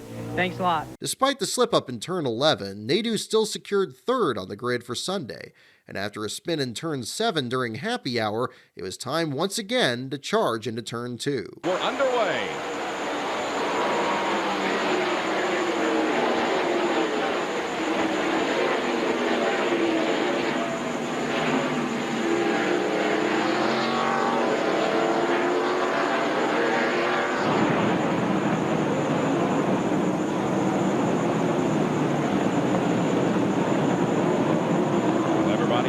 Up the hill successfully from the Pennzoil copter cam. Now we see them heading down the chute toward turn number 7. Jeff Gordon has the lead. Jerry Nadeau has taken second position away from Tony Stewart. 3 wide racing here at the end of the chute. That's one of the areas where we'll see most of the passing here this weekend, and also entering turn number 11. Gordon has the lead. Jerry Nadeau, who started second last year, starts third this year and had the crash, of course, on the first lap last year, but has so far successfully negotiated lap 1 here in 99. Nadeau made his way to second, briefly challenging Jeff Gordon for the lead while holding off Rusty Wallace. But just 20 laps into the race, the transmission started to jam, and he plummeted out of contention. The 9 car of Nadeau off the pace. Yes, he sure is, and down through the gravel he goes. He's off the track. Let's see if he can get through that sand without getting stuck. As long as he keeps it moving, he'll be okay. Got back on. Pull in where you can, buddy. You got a line of them. That was his radio. The spotter. Not so sure the car is going to make it back to the... So is Jerry. Yeah, I guess it is. He finished a disappointing 34th, 2 laps down. 3 days later, reports indicated Cartoon Network was once again still negotiating their contract for the year 2000. 2 races later in New Hampshire, Nadeau had his 3rd straight qualifying run of 16th or better when he took 15th on the grid for the Jiffy Lube 300. But this time he spun off turn 2 and would ultimately fall 15 laps down in 36th. Another 2 races later, he finished 31st in the Brickyard 400, 1 lap behind. In between, on July 15th, USA Today confirmed that Nadeau would move to Hendrick Motorsports in 2000, replacing Wally Dallenbach Jr., and that Michael Holligan would replace a departing Budweiser as sponsor. In his article that also revealed that Ray Evernham recommended Nadeau's hiring, writer Mark Schlabach criticized the decision, pointing out that Nadeau was 33rd in points to Dallenbach's 20th, had just 1 top 10 finish to Dallenbach's 2, and most recently in Loudon finished 36th while Dallenbach took 7th. Rick Hendrick defended the decision. The first time Jerry sat in a stock car, he amazed a lot of people, he said. You continually hear Jeff Gordon and other guys mention his name. We're not looking to win half the races, but I didn't expect to do as well with Gordon the first year either. I expect Nadeau to be a threat every time out.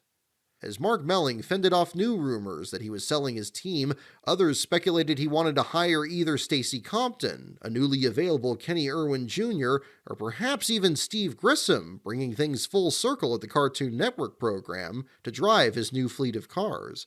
But Nadeau still planned to finish the rest of the 1999 season with the team. This built anticipation for the next road course race at Watkins Glen, where Nadeau qualified the Jetsons car in 6th. That was a pretty good run. I screwed up turn 1 a little bit. Got in a little bit hot and the car got a little tight, but guys did a good job. You know, we didn't get a lot of laps here today because of the rain, and I think that's pretty good. If we can just get in the first 4 or 5 rows, we'll be in good shape Sunday. You have high expectations for this weekend, don't you? Oh, yeah, I'm pretty excited, I tell you. These guys... Last year we had a good run. We ran in the top 5, and we had a problem with the transmission midway through the race, but we ended up finishing 15th. If we can keep everything underneath us this weekend, we should have a good run. Okay, keep your eye on Jerry Nadeau and his co-driver George Jetson on Sunday. Once again, the chase began in earnest. His last win in NASCAR Winston Cup competition was here at the Glen in '96. Rusty Wallace looks back to Jerry Nadeau, who picks up a spot. Just made the pass on Tony Stewart, taking over the 5th place. Nadeau, a good road racer, qualified on the outside pole last year at Sears Point. He had just taken 2nd from Jeff Gordon, Jerry. And a lot of these guys very concerned about not being able to make it the rest of the way on one stop. In fact, Rusty Wallace is one of those. He'll have to pit on lap 51 or 52 and basically come back in again within 5 laps of the checkered flag. So there are still those staying out. Nadeau opting to come in the Cartoon Network car, Newtmore and the company, changing all 4 tires. They will peel away the windshield, and they want to get it completely full of fuel. To get it full of gas, a little bit of a problem with the right front tire, but he is down and away with Rich Bickle right behind him. Finally, on lap 59, Nadeau led his first laps, and the first for the Cartoon Network car since June of '97. For the first time in his Winston Cup career, Jerry Nadeau is leading. Ron Fellows was leading. He has made a pit stop, but Jerry Nadeau remains on the racetrack.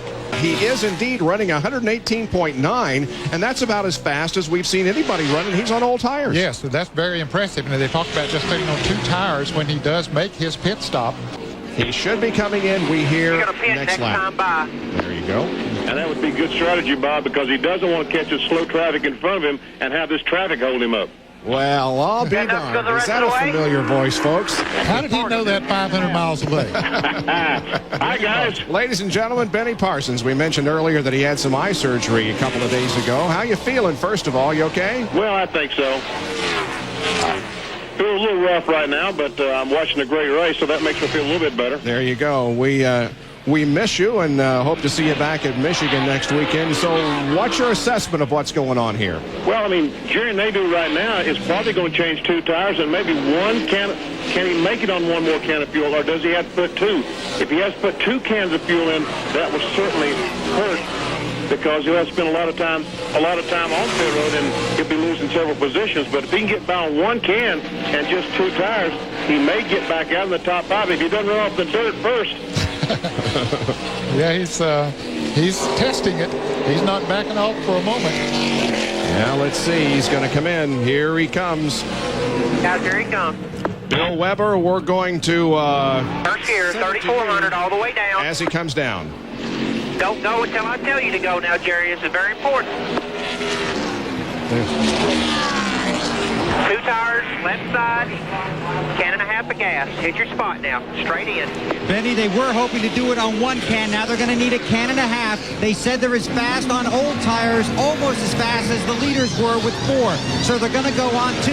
They did count Nadeau down to the number of laps until he was going to pit, so he did abuse his tires up until the point he came down pit road. Now he's clear to go. They got the 1.5 cans in, left side tires on. Remember how confident he was after his qualifying lap on Friday. Now he's going to have to make up some time on the racetrack. Coming into this race, Nadeau had already improved on his career best finish from the Daytona 500 back in April, when he finished 8th in a non-Cartoon Network car at Talladega. On this day, the car held together, and he finished 5th. The 9 laps he led that day were the last for Cartoon Network Wacky Racing, bringing the program's total to 51. By the time the paint scheme returned for the Southern 500, the starting lineup had changed significantly.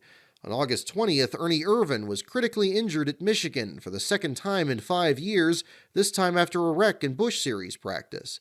That Sunday, Dick Trickle drove his Cup car, MB2 Motorsports number 36 M&M's Pontiac, to a 40th place finish. 3 days later, when Irvan was released from the hospital, Nadeau and Melling mutually agreed to part ways. "We just decided we need to go our separate ways now," said Nadeau. "Mark needs to get a head start on finding the right driver for Melling Racing. I don't mind stepping away to help him out. I had a fun year with these guys. We had our best finish together a week ago. I wish the best for all of them." Since MB2 was affiliated with Hendrick, Nadeau drove Irvan's car for the next race at Bristol, where Steve Grissom drove for Melling. And in the Southern 500, where Grissom drove the Cartoon Network car for the first time since the program's inaugural season in 1996, Irvan announced his retirement from racing. After an 18th place qualifying run, Grissom's own race ended against the Turn 1 wall. Jarrett, it looked like, got through, but a lot of cars running around him didn't, including Matt Kenseth. Steve Grissom was the one to originally crash. A couple of other badly damaged cars to the left of your screen there. And that would Wallace and Ted Musgrave. Steve Grissom out of the car, walking to the ambulance. 2 races later at New Hampshire, on September 13th, Grissom was replaced by Rich Bickle, who had been released by Tyler Jett Motorsports' 10-10-3-4-5 team earlier that year. It's also very windy out there. You can hear it through the microphones as Rich Bickle out in his new ride for the weekend, the Cartoon Network Ford. Everybody jumping around, and Bickle brushes the wall. Wow, and Rich Bickle takes the Cartoon Network Ford right up to the wall. You can see the damage to the right side of that machine. This time the Melling car ran far better than in July, the veteran clawing his way from 41st on the grid to finish 20th, 1 lap down. Things went the other way at Dover, where Bickle bounced off the wall and limped down pit road, dropping to 36th, 45 laps down. And you might have seen, as we cut to that car, a little smoke. And look at the right front fender. Somebody got into him right over there on the top of the right front fender, and that's where the smoke was coming from. Eli, the entire right side of that car has been buffeted. He got into the wall somewhere. You can see all the way down the right side. The number there, concrete dust all the way down the side. The right rear corner also dented in. There you see the crew pushing it back towards the NASCAR Busch Series garage. At Martinsville, the combination of Nadeau's 4th place qualifying run in the spring and Bickle's own top 5 finish a year earlier yielded a 10th place starting spot. But the race proved to be a grind as Bickle was involved in 2 separate accidents. But Tony Stewart had started down on the inside of Rich Bickle in the 9 car. The 9 car came down into him, I guess is the way to put it. Perhaps didn't know he was there. And around he goes. And here comes John Andretti with the wheels locked. Nowhere to go and right into Bobby Hamilton. Well, Joe Nemechek also involved in that. So is David Green and Kevin LePage. Bickle finished 37th, 54 laps down. Then 2 races later in Talladega was swept up in a crash that left him 41st. "It was a challenge to start moving up," said Bickle. "We grabbed every opportunity we could. We were moving up in the field, but the accident on lap 83 put us out of the race." On October 19th, there were just 4 races left in the 1999 season when the Melling team hired Stacy Compton to drive. At the time, Compton was still full-time in the truck series for Impact Motorsports, driving the number 86 Royal Crown Cola Dodge. But he'd made his first NASCAR start in Cup in 1996 and was now eager to give it a proper run. 4 days later, Compton was teamed with his Truck Series crew chief Kevin Cram, father of current Xfinity Series part-timer Dawson Cram. Compton's first run in the Cartoon Network car came at Phoenix, where he finished 39th, 6 laps down. Going back there as well, they don't have a sponsor for that number 9 car. He told me yesterday that if they don't get a sponsor, he's going right back to truck racing because he's got a terrific deal there. Finished every truck race this year. Next came the inaugural Cup race at Homestead, where 4 other drivers in the field carried special paint schemes for a new Saturday morning cartoon loosely based on the sport. NASCAR Racers was not the cartoon Hanna-Barbera was supposedly producing. It was instead made by Disney through Saban Entertainment, so it wasn't very good. Meanwhile, fans at first thought the Melling team had brought the same Jetsons scheme that had been run off and on since June, but on closer inspection, the scheme had slightly changed, becoming the 11th different Cartoon Network paint scheme. In August, Warner Brothers released The Iron Giant, an animated film which critics loved but lost millions at the box office. Looking to recover some of those losses, and knowing they had the NASCAR sponsorship available due to Time Warner's merger with Turner, they altered the scheme to promote the film's release on video, set for November 23rd. The decision to simply update the Jetsons scheme rather than create an entirely new design spoke volumes about Melling's sponsorship situation. By then, it had already been a month since Cartoon Network announced they would not return to the Melling team in 2000. The decision may also have been because the film happened to have similar sci-fi elements as the Jetsons. Either way, the designers still did a commendable job. Hogarth and the Iron Giant, the main characters from the film, were featured on all sides of the car. Most notably, this included the hood, which integrated a gear pattern in the background. While the driver's side still had the decorative swoosh pattern from the Jetsons car, the passenger side replaced this completely with a grove of trees. Both characters also bracketed the sponsor logos on the TV panel. All the associate sponsors, including Sprint PCS and Radio Shack, stayed the same. But just like that, the first and only Cartoon Network paint scheme to feature characters from Warner Brothers hit the track. Compton started the race 30th and finished there, 4 laps down. The Iron Giant car attempted the next race in Atlanta, where Compton was fastest in 2 days of testing thanks to an Ernie Elliott engine. Melling had hired Elliott to provide engines for the upcoming 2000 season, reuniting the Elliott family with the Melling team for the first time since Bill's exit in 1992. But at the Elliott family's home track, Compton earned the team's only DNQ of the year, the first for the Cartoon Network car since October 1997 at Talladega. Compton had secured this late-season ride with Melling, along with an option to run for Rookie of the Year in 2000, should the team find new sponsorship. This time, a replacement was found. On November 22nd, Compton was released from his Truck Series contract with Impact, where Mike Cope would take over his ride. 8 days later, Conwood Company of Memphis, Tennessee signed with the Melling team. After 2 years of running the Cartoon Network scheme, Melling would now be sponsored by smokeless tobacco products, including Kodiak, which most recently sponsored the Larry Hedrick team. Interestingly, the Melling team did not take this opportunity to bring back their old numerals from 1997 and before. While back running a decidedly adult sponsor, they kept the same number font used by the Dexter's Laboratory scheme in early 1999. Compton's deal with Conwood came together as those brands were now a clear minority. Even Skoll had left Andy Petrie Racing. In some cases, there was now even a hostility to sponsors that were once commonplace. Dr. Dick Daynard was a professor at Northeastern University. In the late 1990s, he served as a consultant in a Florida lawsuit that restricted tobacco companies to just one major sponsorship each. In cases like Conwood, that single ad was their NASCAR sponsorship. The message this sends to kids is the exciting life is one in which you drink, chew and smoke, and maybe own a gun, he said. It's outrageous these sponsorships have not been banned. Though out of touch with the sport's history, Professor Daynard's analysis showed just how quickly and completely the sponsorship landscape had changed in just a few short years. Independent rear suspension, dual shocks, and a sway bar. Rick, it's all there. That's good, because when things get rough out there, suspension is everything. Among the sponsors Professor Daynard disliked was Remington Arms, which joined Butch Mock Motorsports at the end of the 1995 season, ironically on the same day as the reveal of Cartoon Network sponsor of Diamond Ridge. The sponsor remained into 1999, but that was already certain to change. On May 25th, Remington announced they wouldn't renew with Mock's number 75 Ford for the 2000 season, and associate backer Polaris ATVs was on its way to join Ward Burton at Bill Davis Racing. Where Mark Melling had dug in his heels, choosing not to sell his team, Mock was exploring his options. He'd operated the team since 1993, starting fresh after his business associate Bob Rahilly retired to build engines, thus closing the chapter on the fabled Raymock engineering team. Despite reliable sponsorship from Remington, Mock's team didn't share the same success as Raymock, going winless with just 4 top 5 finishes and none since 1996. "The sport has outgrown me," said Mock. "I just can't afford all of the things a team needs to be competitive.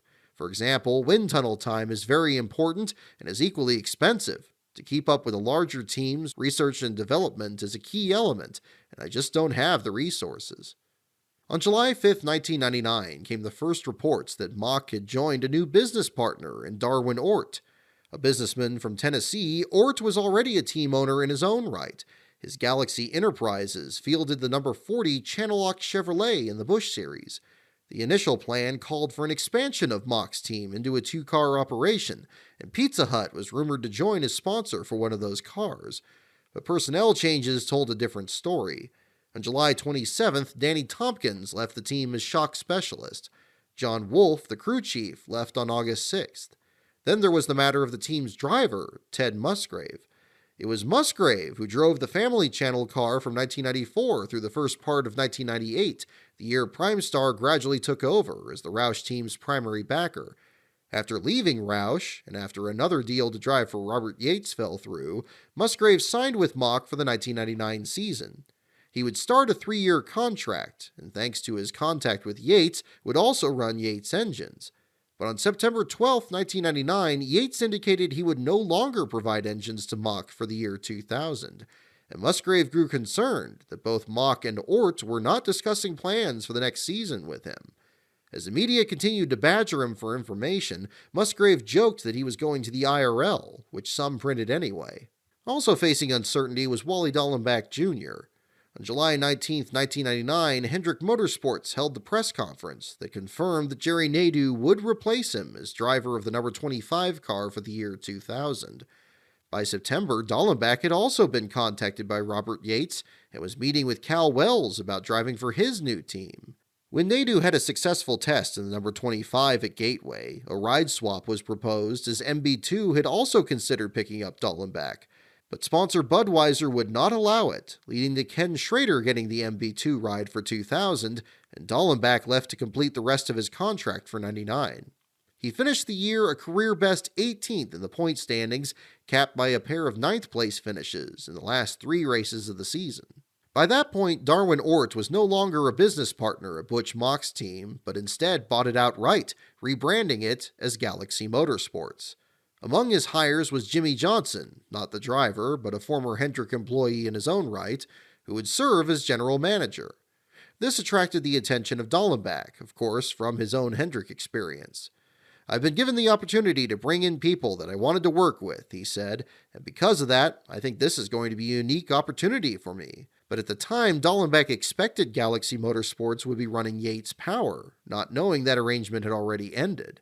On November 11th, it was yet unclear whether the Galaxy team would run 1 or 2 cars, but Dallenbach signed a 1-year contract with sponsorship from Turner Broadcasting, and it was still unclear where Cartoon Network would factor into the program. 3 days later, in the inaugural Cup race at Homestead, things at Galaxy Motorsports reached a flashpoint. In the final 100 laps, Ted Musgrave pulled the number 75 behind the wall with an ignition issue, leaving him 42nd. He climbed out and quit on the spot, leading to an unusually angry interview from the affable driver. "It has been the most difficult season of my career," he said.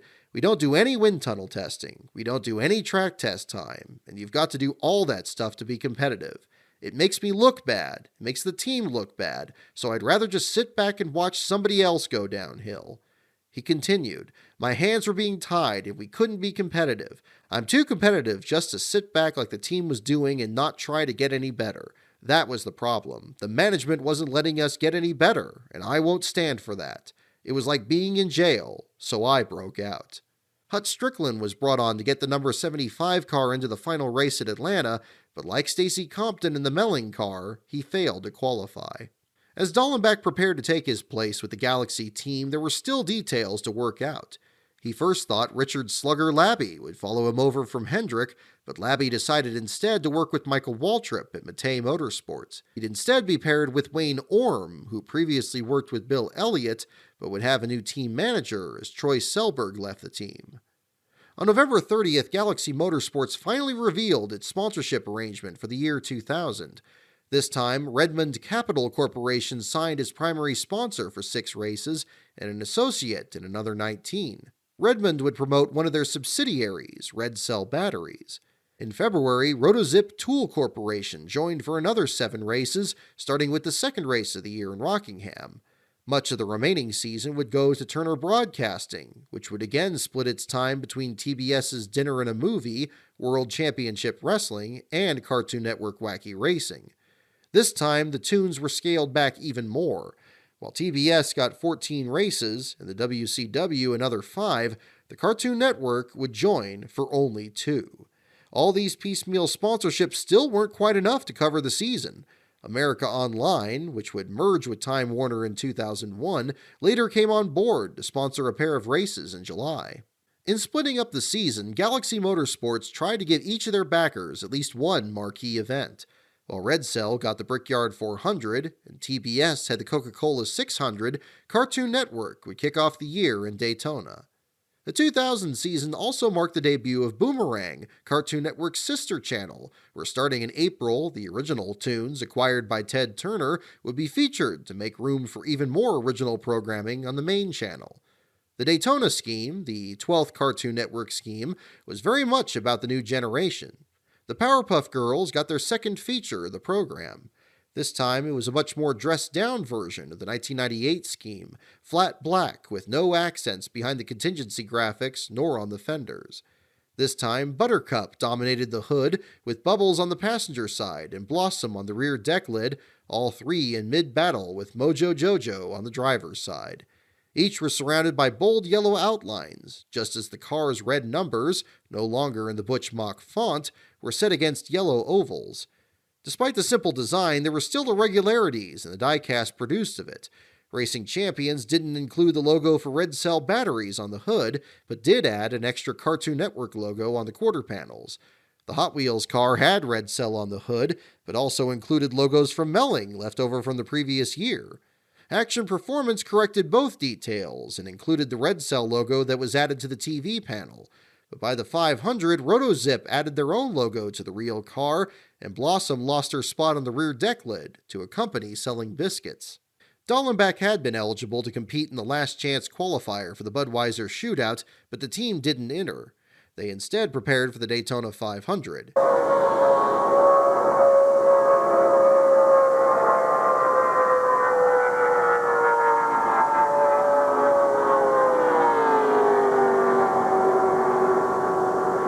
Dallenbach ranked just 38th of the 56 drivers to take time, placing him 11th on the grid for the first 125-mile qualifier.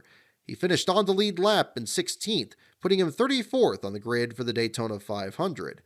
But around lap 35, during the first round of pit stops under caution, he collided with Matt Kenseth, leaving the crowded pit road. The impact pushed in the right front fender, soon dropping him off the lead lap. Additional repairs near the halfway point dropped him 15 laps down, and with about 10 to go, he pulled off the track with handling issues, leaving him in 40th. The Wacky Racing game on CartoonNetwork.com, introduced the previous year, now allowed fans to navigate Dallenbach's car through various obstacles. Such had been the 2000 season for Galaxy Motorsports. By the time the Cartoon Network car returned for the Southern 500 on September 3rd, Dallenbach had failed to qualify for 3 early season races and struggled in most of the others. The lone highlight was a 9th-place finish at Watkins Glen, where he led 2 laps in the Red Cell car. He entered Darlington just 33rd in the point standings. The online game was now updated when the Southern 500 paint scheme, lucky number 13, was revealed. And for the series' leading 3rd time in the program's existence, it would feature Scooby-Doo. Just like Daytona, the scheme remained a cross-promotion with Red Cell batteries, which still had its space on the hood and TV panel, but this time more clearly tied in with the cartoon characters.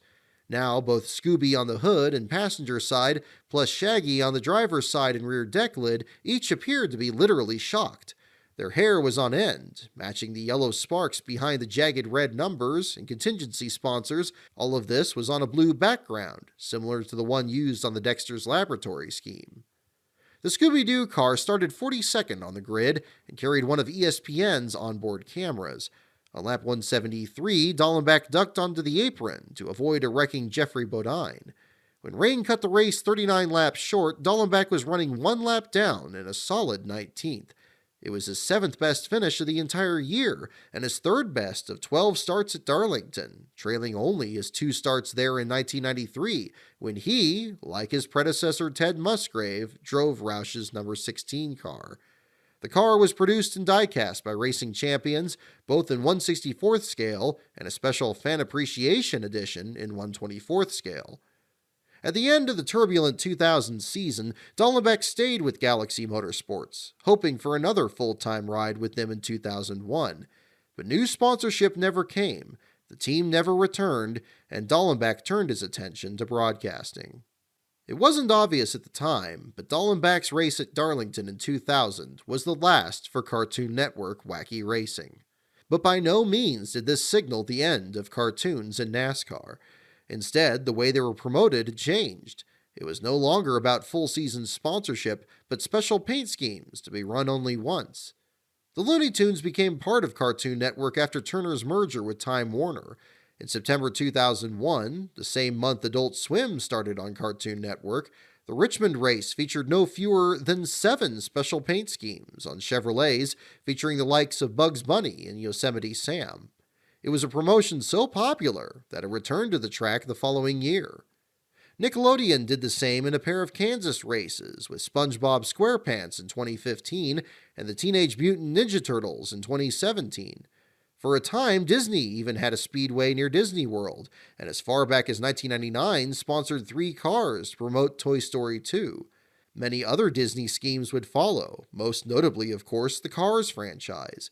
These are only a few examples, not to mention the countless other cartoon mascots of various companies. Of the Hanna-Barbera characters, the most prolific has continued to be Scooby-Doo. Since the year 2000, it's been the subject of 3 different one-off paint schemes. In 2002, former Diamond Ridge driver Jeff Green promoted the live-action adaptation at Charlotte.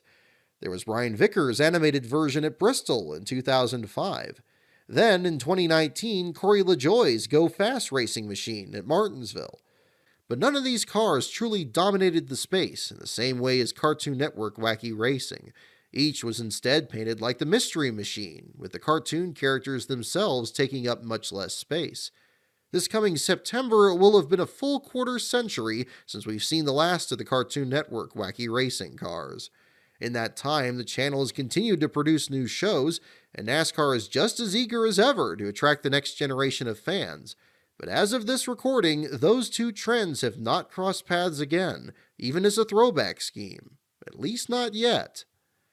Cartoon Network Wacky Racing fundamentally changed what it meant to sponsor a NASCAR team. A sponsorship wasn't simply a way of paying the team's bills, but itself a way to bring fans of all ages into the sport. Through the door opened by their predecessors, like Country Time Lemonade and the Family Channel, walked decades of iconic characters, past and present, ready to wreak havoc on the racetrack. Their designers took big risks, letting the personalities of these characters take center stage, even at the cost of advertising the channel itself. The response paid off handsomely for both the channel and the sport, even if the results on the track weren't quite what either had hoped. They exist now as a brief but entertaining chapter that breathed new life into the sport, a sport that often has more in common with an episode of Wacky Races than we sometimes realize.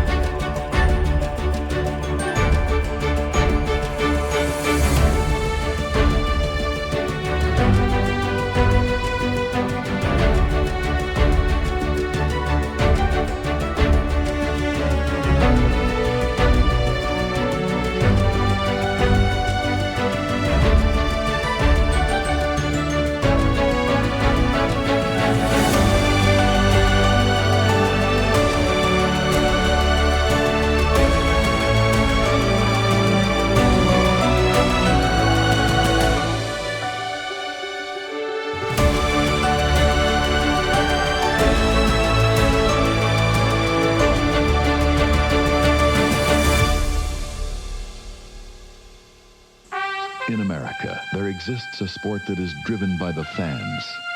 They are why everyone works so hard, on the teams and at the tracks, in front of the grandstands and behind the scenes, to give the fans the greatest race possible. NASCAR fans deserve the best, starting from the high banks of Daytona, all the way to the shores of California, and at every race in between. NASCAR fans, you're the reason for our success. Thanks.